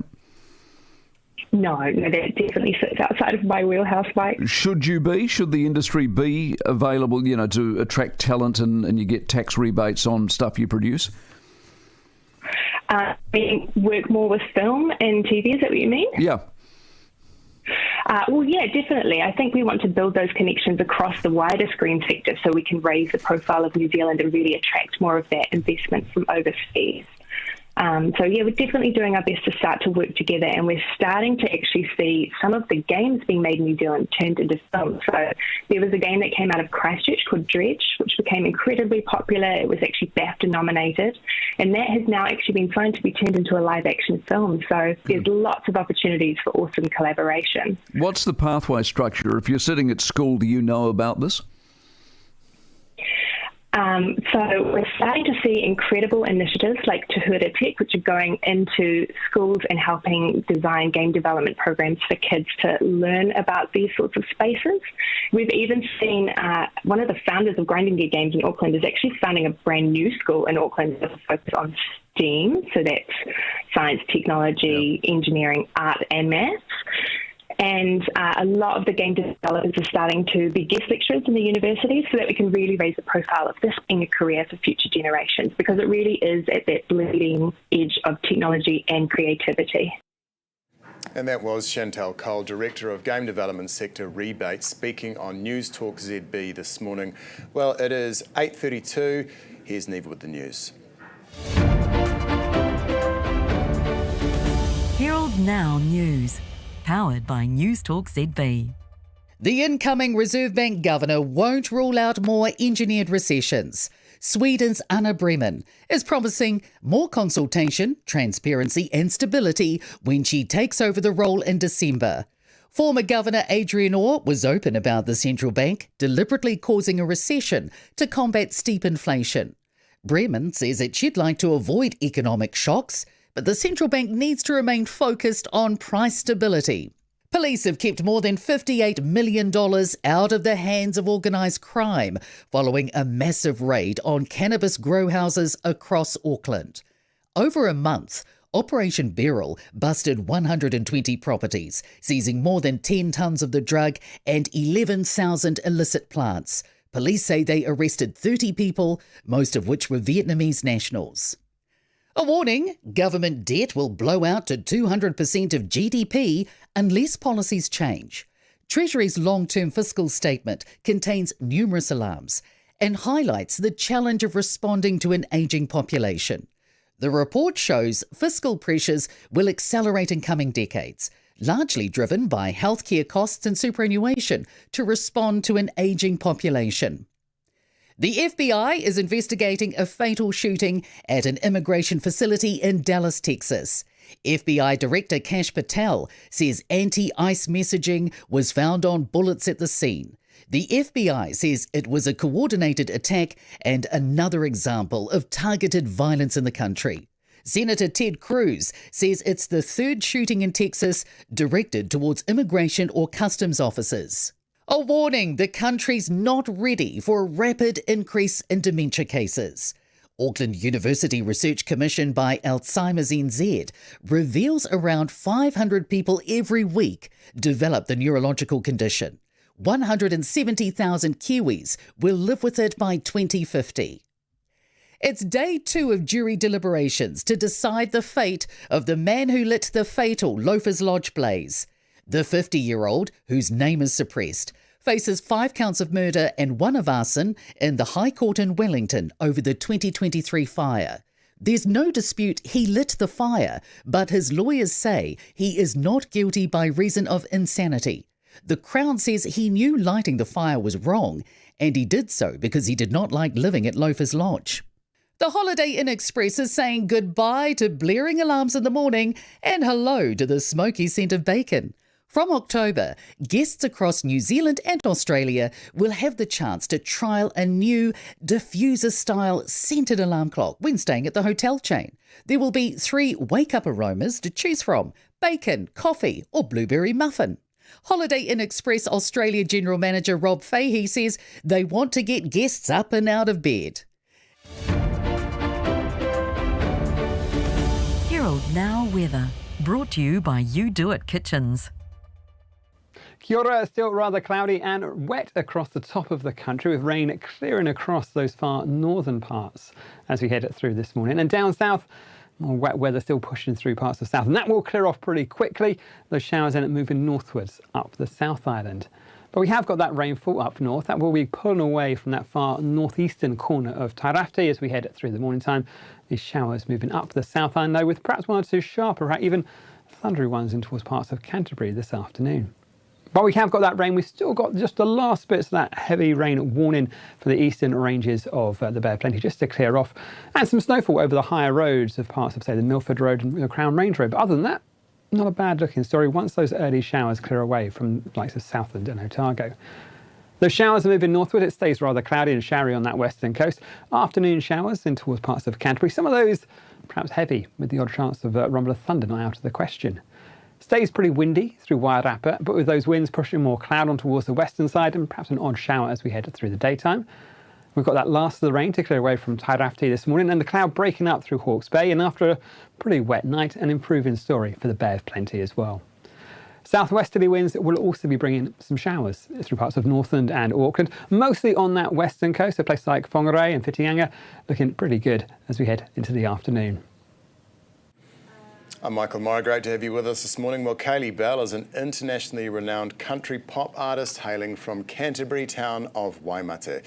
She's had a big year performing at Premier Country Music Festival CMC Rocks in Australia in March. 4 nominations. That's 4 nominations at the Aotearoa Music Awards in May, and her new album Cowboy Up is released tomorrow. Kaylee Bell is with us now. Hey, thank you very much for being with us. Really great to have you in the studio. So what is the album about? So basically, the the whole record is From the Primary School Cowboy Up, which is just like an empowerment anthem. We love playing live, and so a lot of the energy of the songs that I make on records is something that we can translate into the live show really easily. But this particular record was made through a time where I was pregnant, so obviously quite a journey. There's songs about that on the record. There's song for Shania Twain, who was one of my massive influences growing up. I started singing super young, and she was a big part of that journey, and so there's a bit of a tribute to her on the record as well. And then, like I said, just a lot of like those fun, upbeat songs that we love playing live. And so you're touring in November. We are. What can fans expect to hear from the set list? Yeah, new show, new songs, and it's something that we pride ourselves on to continue to grow the live show. So a lot of this new record will be played at the show, so we can't wait to bring it through New Zealand. And I always love playing live because I feel like the fans can kind of find their own songs within an album that they love and let us know, and then it makes it just so much joyous playing these songs each night. So yeah, coming back through the country this November, which is one of my favourite things to do. Epic. And you mentioned before you started singing when you were pretty young, so how young exactly, and how did your career develop when you released an album, your first album, because you released 4 albums, right? Yes, correct. Yes. So how young were you? I was 4 years old when I started singing, and that was largely because my family, my sister and brother were into it, so I kind of got dragged along into the country thing. And yeah, this is record number 4, which is crazy. It's been a lot of years back and forth to Nashville, and it just keeps growing. And yeah, this one is like another celebration of a chapter of time in my life. Country music in general, I mean, it's seeing quite a resurgence at the moment. Yeah. Is that right? Why? I think that it's one of those things that you can't like it unless you hear it. We're hearing it a lot more. It's on mainstream radio now. Country was late to streaming, and I feel like the fans have arrived in full force now. And so I just think it's a combination of things. There's a lot of collaborations happening, and people are realising that country and pop are like so closely aligned. And yeah, I just think it's amazing to see what it's been doing globally, but also here in New Zealand over the last couple of years. It's I think the fans are finally getting fed their country music at long last. Yeah, nice. And so you've had a pretty busy year. What's next? It just kind of continues. Like you said, we've got a nationwide tour happening here in Aotearoa in November. We do a lot in Australia as well, and yeah, then next year just a lot more travel, a lot more playing live, just getting out and seeing the fans. Yeah, and so Cowboy Up, the album that's out tomorrow, where can people find that, listen to it? Yeah, so we're actually exclusively through JB Hi-Fi for the physical, so the vinyl and CD, or on my website, Kaylee Bell Music, and also just streaming all over, anywhere people listen to their music, Spotify, Apple, you name it, it's there. Okay, well, we're going to get the guitar brought up right now because, of course, the main thing is I want to hear you sing and see you perform. So this is Kaylee Bell, ladies and gentlemen. Thank you. Take it away.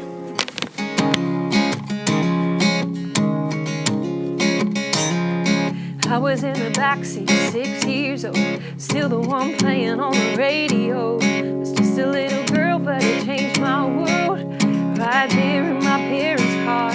So I started saving pennies in a jar, and I paid cash for my first guitar. Sing anywhere they let me, trying to make it hits me. Fast forward and here we are. Then I feel like tonight, every single time I make a little noise, I really raise my voice. And anytime I'm heartbroken, I know any man of mine better walk that line. When I'm singing on stage with my boots on, babe, and the stadium lights, man, I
right, okay.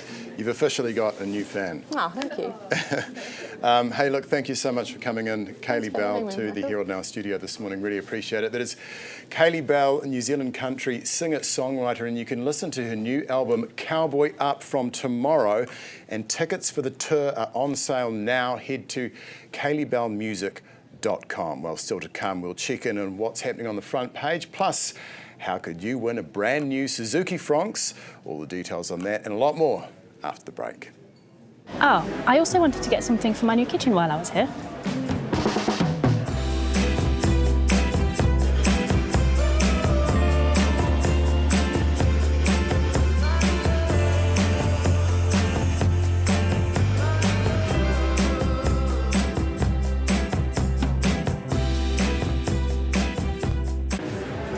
Yeah, we've got plenty of great appliances for your kitchen.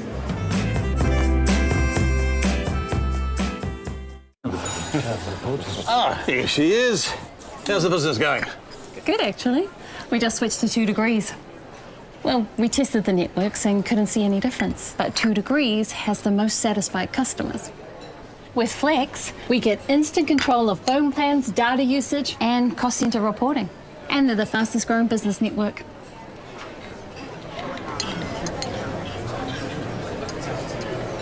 Can I have what she's having? Sing your heart out to Coast's feel-good 80s hits. Kenny Loggins, Whitney, John Farnham, Eurythmics, Bonnie Tyler, Eric Carmen. The most 80s are on Coast. Sing your heart out. Coast. In 1985, my grandfather set out to make the world a better tea. That's why we grow our own, unlike other tea companies, then pick the best leaves by hand, not machine, and pack it right here in Sri Lanka. But it's not just the taste that makes our tea better. 15% of our profit goes to humanity and to the elephants. As my grandfather said, Do try it.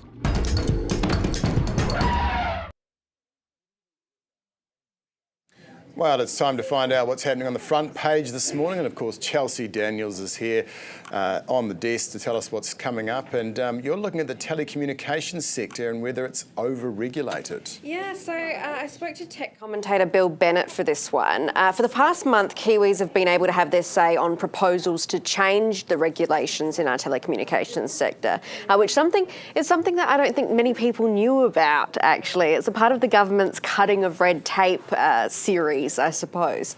So it's called the Telecommunications Sector Regulatory Review. And it examines whether the sector's current regulation remains fit for purpose. Now, Minister for Regulation, of course, David Seymour, has said that these services are as essential as power and water, and these changes could affect almost every Kiwi in the country.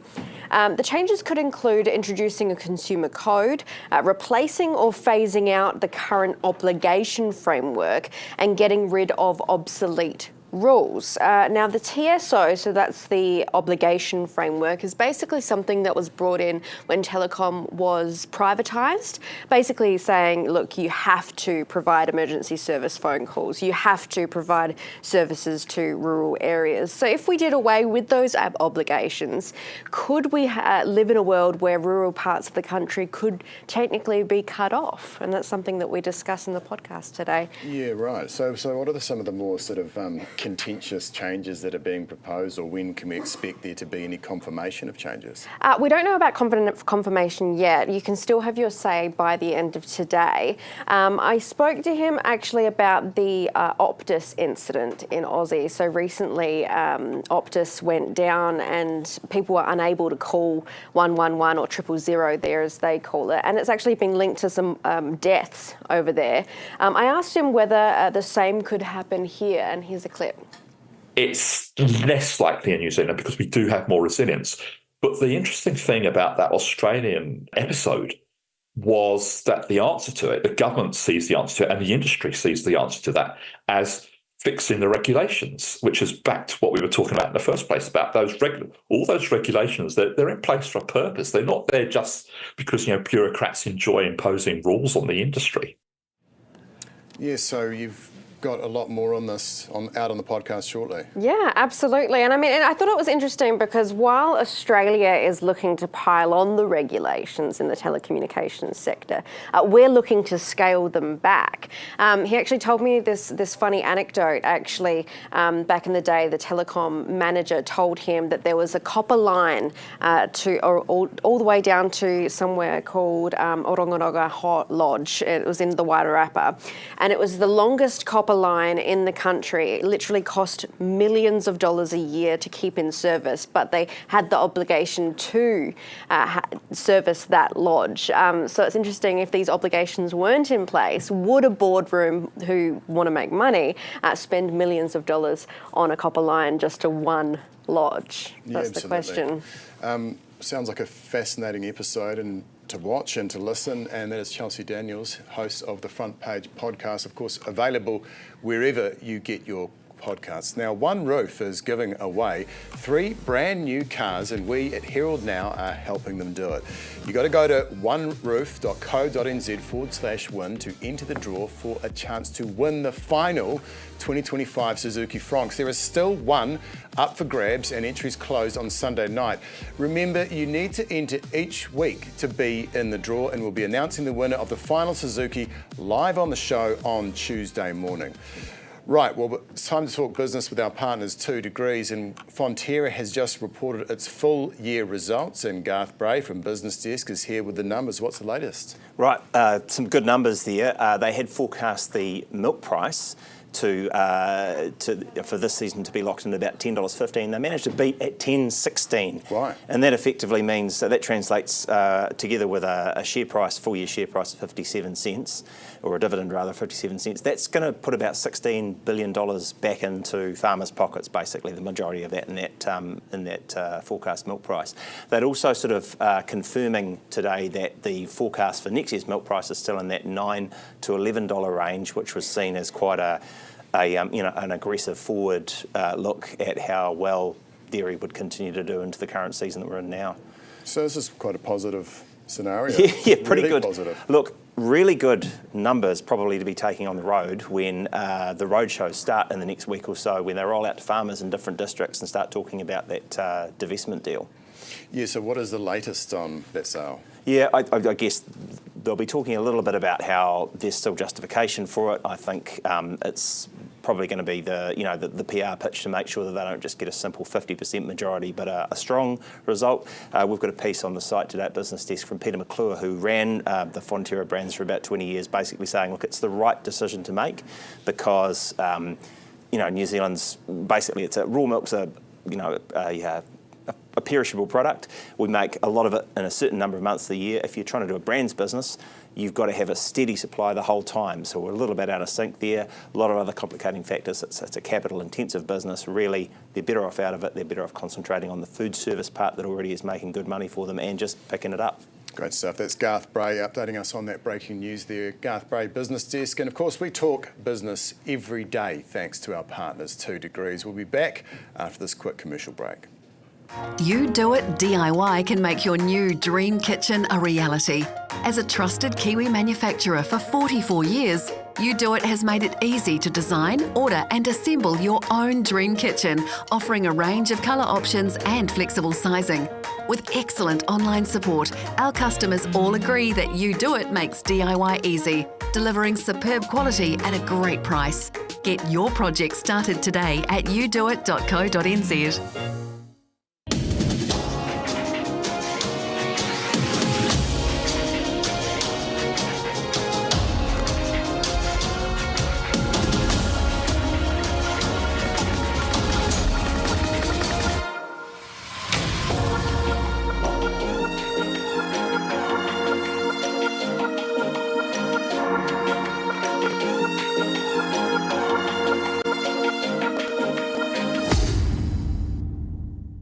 We have completed 4 builds with GJ. Every time we want to think of building, we always go back to GJ. It's a really good experience throughout the whole process. They deliver what they promise on, and it feels like working with a family member. It's very easy and trustworthy to work with GJ.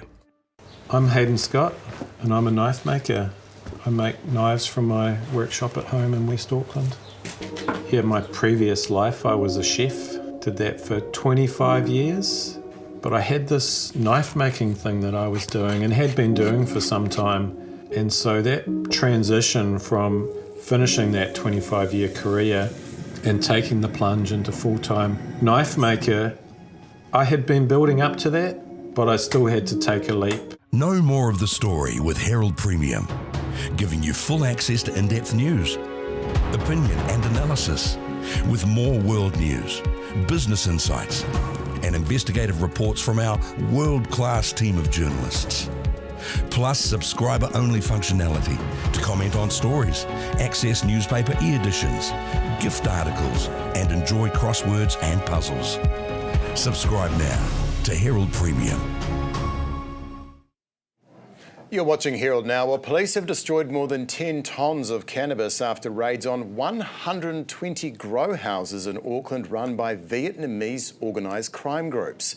Many of those arrested were Vietnamese nationals duped into coming to New Zealand on the promise of legitimate employment after paying tens of thousands for visas. I spoke to Detective Inspector Callum McNeil a short time ago and began by asking him if 10 tonnes of cannabis is some sort of record. It's probably the largest I've seen in my time in the police in relation to the cultivation of cannabis. To execute, and successfully get the evidence to support charges in relation to cannabis at 120 grow houses is it's exceptional. Yeah, I mean, we've got a map that we'll bring up on screen now showing where these grow houses were. So were these just regular rental properties? And if so, how did these crime groups disguise their activity? I mean, there's so many of them dotted around Auckland. Yes, the majority are residential homes. They're hidden in plain sight in your everyday street across Auckland. There were a few commercial properties as well. But by far the majority were residential properties. They are hard to detect. You often don't see any occupants at those addresses during the day or at night, but there will be some signs of activity at the houses that neighbours will see, and it's part of that, neighbours in the community and part of our efforts that have alerted us to this growing problem and the fact that there has been a rise in these, in particular, Vietnamese cannabis grow houses over the last year or so. Yeah, so did the operators of these grow houses just have like the windows closed or any special technology within the houses that would help them avoid detection?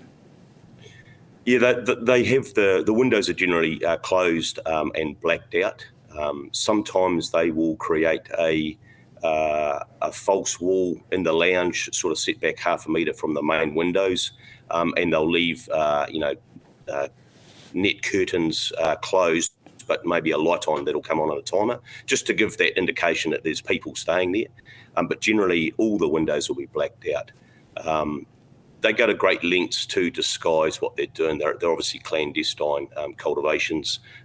They have air filters within the house to try and get rid of the smell, that distinctive smell of cannabis, so as the neighbours don't smell it. Yeah, so it's pretty sophisticated. So when some of those arrested arrived here on visas expecting proper work, what did they end up doing? What were they told to tend to the cannabis plants? Yeah, there's no doubt that a lot of these migrants are arriving expecting to do other work. In a lot of cases, they've paid a lot of money to get to New Zealand. They've arrived here. They have to pay that debt off. They've then been taken by these, transnational organised crime syndicates and put into these grow houses. They're known to us as crop sitters, and they become very, very efficient at their job. And they gradually pay off their debt, and they also make enough money to send home as well to their families. Right, so do these Vietnamese growers, these international crime groups, I mean, are they functional and operating in other parts of the world at the moment? Absolutely. Look, this has been an ongoing problem right across the world, in particular Australia, Canada and the UK. So it's nothing new to us. I think it's just the volume now that we're seeing, and also the concerns the police are. There's obviously a fire risk. There's some pretty shoddy electrical work in these houses. Friends of advisors, that a lot of them are burnt down, so that's how we've discovered them. Police are also concerned about the escalation in violence towards the Vietnamese in these houses. We've had a number of circumstances lately where there's been some serious injuries to these Vietnamese within the houses who have been robbed by rival gangs. And it's our fear that, we're going to be dealing with a homicide soon if we don't keep on top of them. That was Detective Inspector Callum McNeil, and you can read more about this story by Jared Savage on nzherald.co.nz. Right, some developing news now, and Katie Oliver is here. And Katie, there's been a significant crash in the Auckland CBD. What's the latest? Yeah, so here's what we know so far. One person is seriously injured and a police car was involved that was damaged, and one car is completely crumpled. This was the red car that you'll see pictured. Now, this happened just after 5 p.m. this morning, and the roof of the red car had to be completely removed, reportedly to extract people from the vehicle.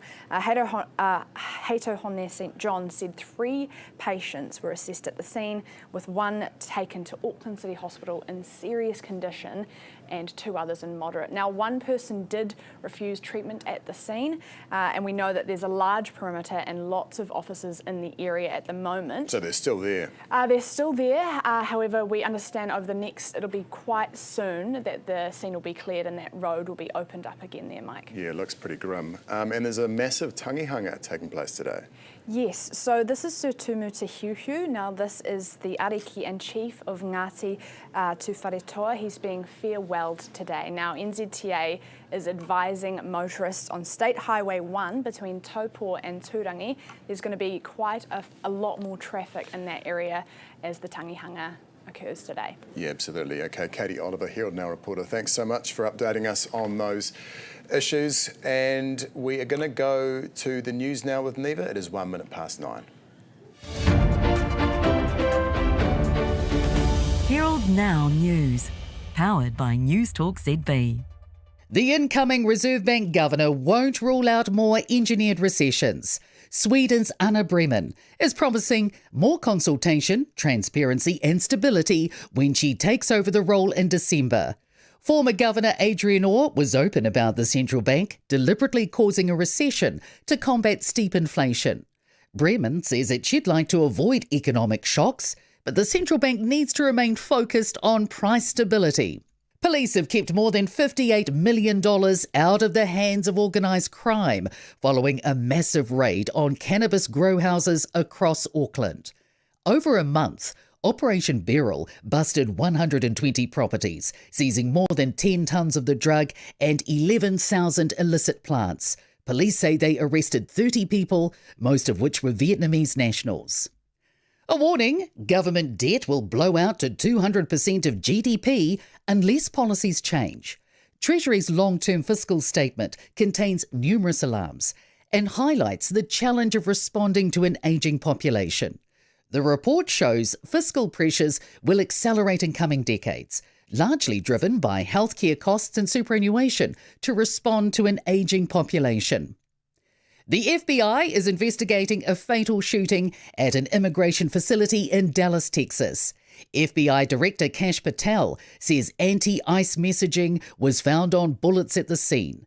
The FBI says it was a coordinated attack and another example of targeted violence in the country. Senator Ted Cruz says it's the 3rd shooting in Texas directed towards immigration or customs officers. A warning, the country's not ready for a rapid increase in dementia cases. Auckland University research commissioned by Alzheimer's NZ reveals around 500 people every week develop the neurological condition. 170,000 Kiwis will live with it by 2050. It's day 2 of jury deliberations to decide the fate of the man who lit the fatal Loafers Lodge blaze. The 50-year-old, whose name is suppressed, faces 5 counts of murder and 1 of arson in the High Court in Wellington over the 2023 fire. There's no dispute he lit the fire, but his lawyers say he is not guilty by reason of insanity. The Crown says he knew lighting the fire was wrong, and he did so because he did not like living at Loafers Lodge. The Holiday Inn Express is saying goodbye to blaring alarms in the morning and hello to the smoky scent of bacon. From October, guests across New Zealand and Australia will have the chance to trial a new diffuser-style scented alarm clock when staying at the hotel chain. There will be 3 wake-up aromas to choose from: bacon, coffee or blueberry muffin. Holiday Inn Express Australia General Manager Rob Fahey says they want to get guests up and out of bed. Herald Now Sport, brought to you by Gold Sport. The Silver Ferns have won netball's Tiny Jameson Trophy, beating South Africa 70-58 in the second match of the 3-test series at Napier to take an unassailable 2-0 lead. Former All-White Clayton Lewis has escaped conviction for football corruption as part of an alleged A-League spot-fixing operation in conjunction with South American crime syndicates. He has been sentenced to 2 years of community service in Sydney. Single sculler Logan Ulrich is through to the semi-finals at the Rowing World Championships in Shanghai. Herald Now Weather, brought to you by You Do It Kitchens. Kia ora, still rather cloudy and wet across the top of the country, with rain clearing across those far northern parts as we head through this morning. And down south, more wet weather still pushing through parts of south, and that will clear off pretty quickly. Those showers end up moving northwards up the South Island. But we have got that rainfall up north. That will be pulling away from that far northeastern corner of Tairafti as we head through the morning time. These showers moving up the South Island, though, with perhaps 1 or 2 sharper, even thundery ones in towards parts of Canterbury this afternoon. But we have got that rain. We've still got just the last bits of that heavy rain warning for the eastern ranges of the Bay of Plenty just to clear off, and some snowfall over the higher roads of parts of, say, the Milford Road and the Crown Range Road. But other than that, not a bad looking story once those early showers clear away from the likes of Southland and Otago. The showers are moving northward. It stays rather cloudy and showery on that western coast. Afternoon showers in towards parts of Canterbury. Some of those perhaps heavy, with the odd chance of rumble of thunder not out of the question. Stays pretty windy through Wairarapa, but with those winds pushing more cloud on towards the western side and perhaps an odd shower as we head through the daytime. We've got that last of the rain to clear away from Tairafti this morning, and the cloud breaking up through Hawke's Bay, and after a pretty wet night, an improving story for the Bay of Plenty as well. Southwesterly winds will also be bringing some showers through parts of Northland and Auckland, mostly on that western coast, a place like Whangarei and Whitianga, looking pretty good as we head into the afternoon. And that is it for today. We'll be back at 7 tomorrow morning. For more news, of course, go to nzherald.co.nz. A quick thank you to our partners, Forsyth Bar, You Do It, Barkers, Max, 2 Degrees, GJ Gardner, Dilma and Noel Leaning. From the team at Herald Now, thanks so much for joining us, and we'll see you tomorrow morning.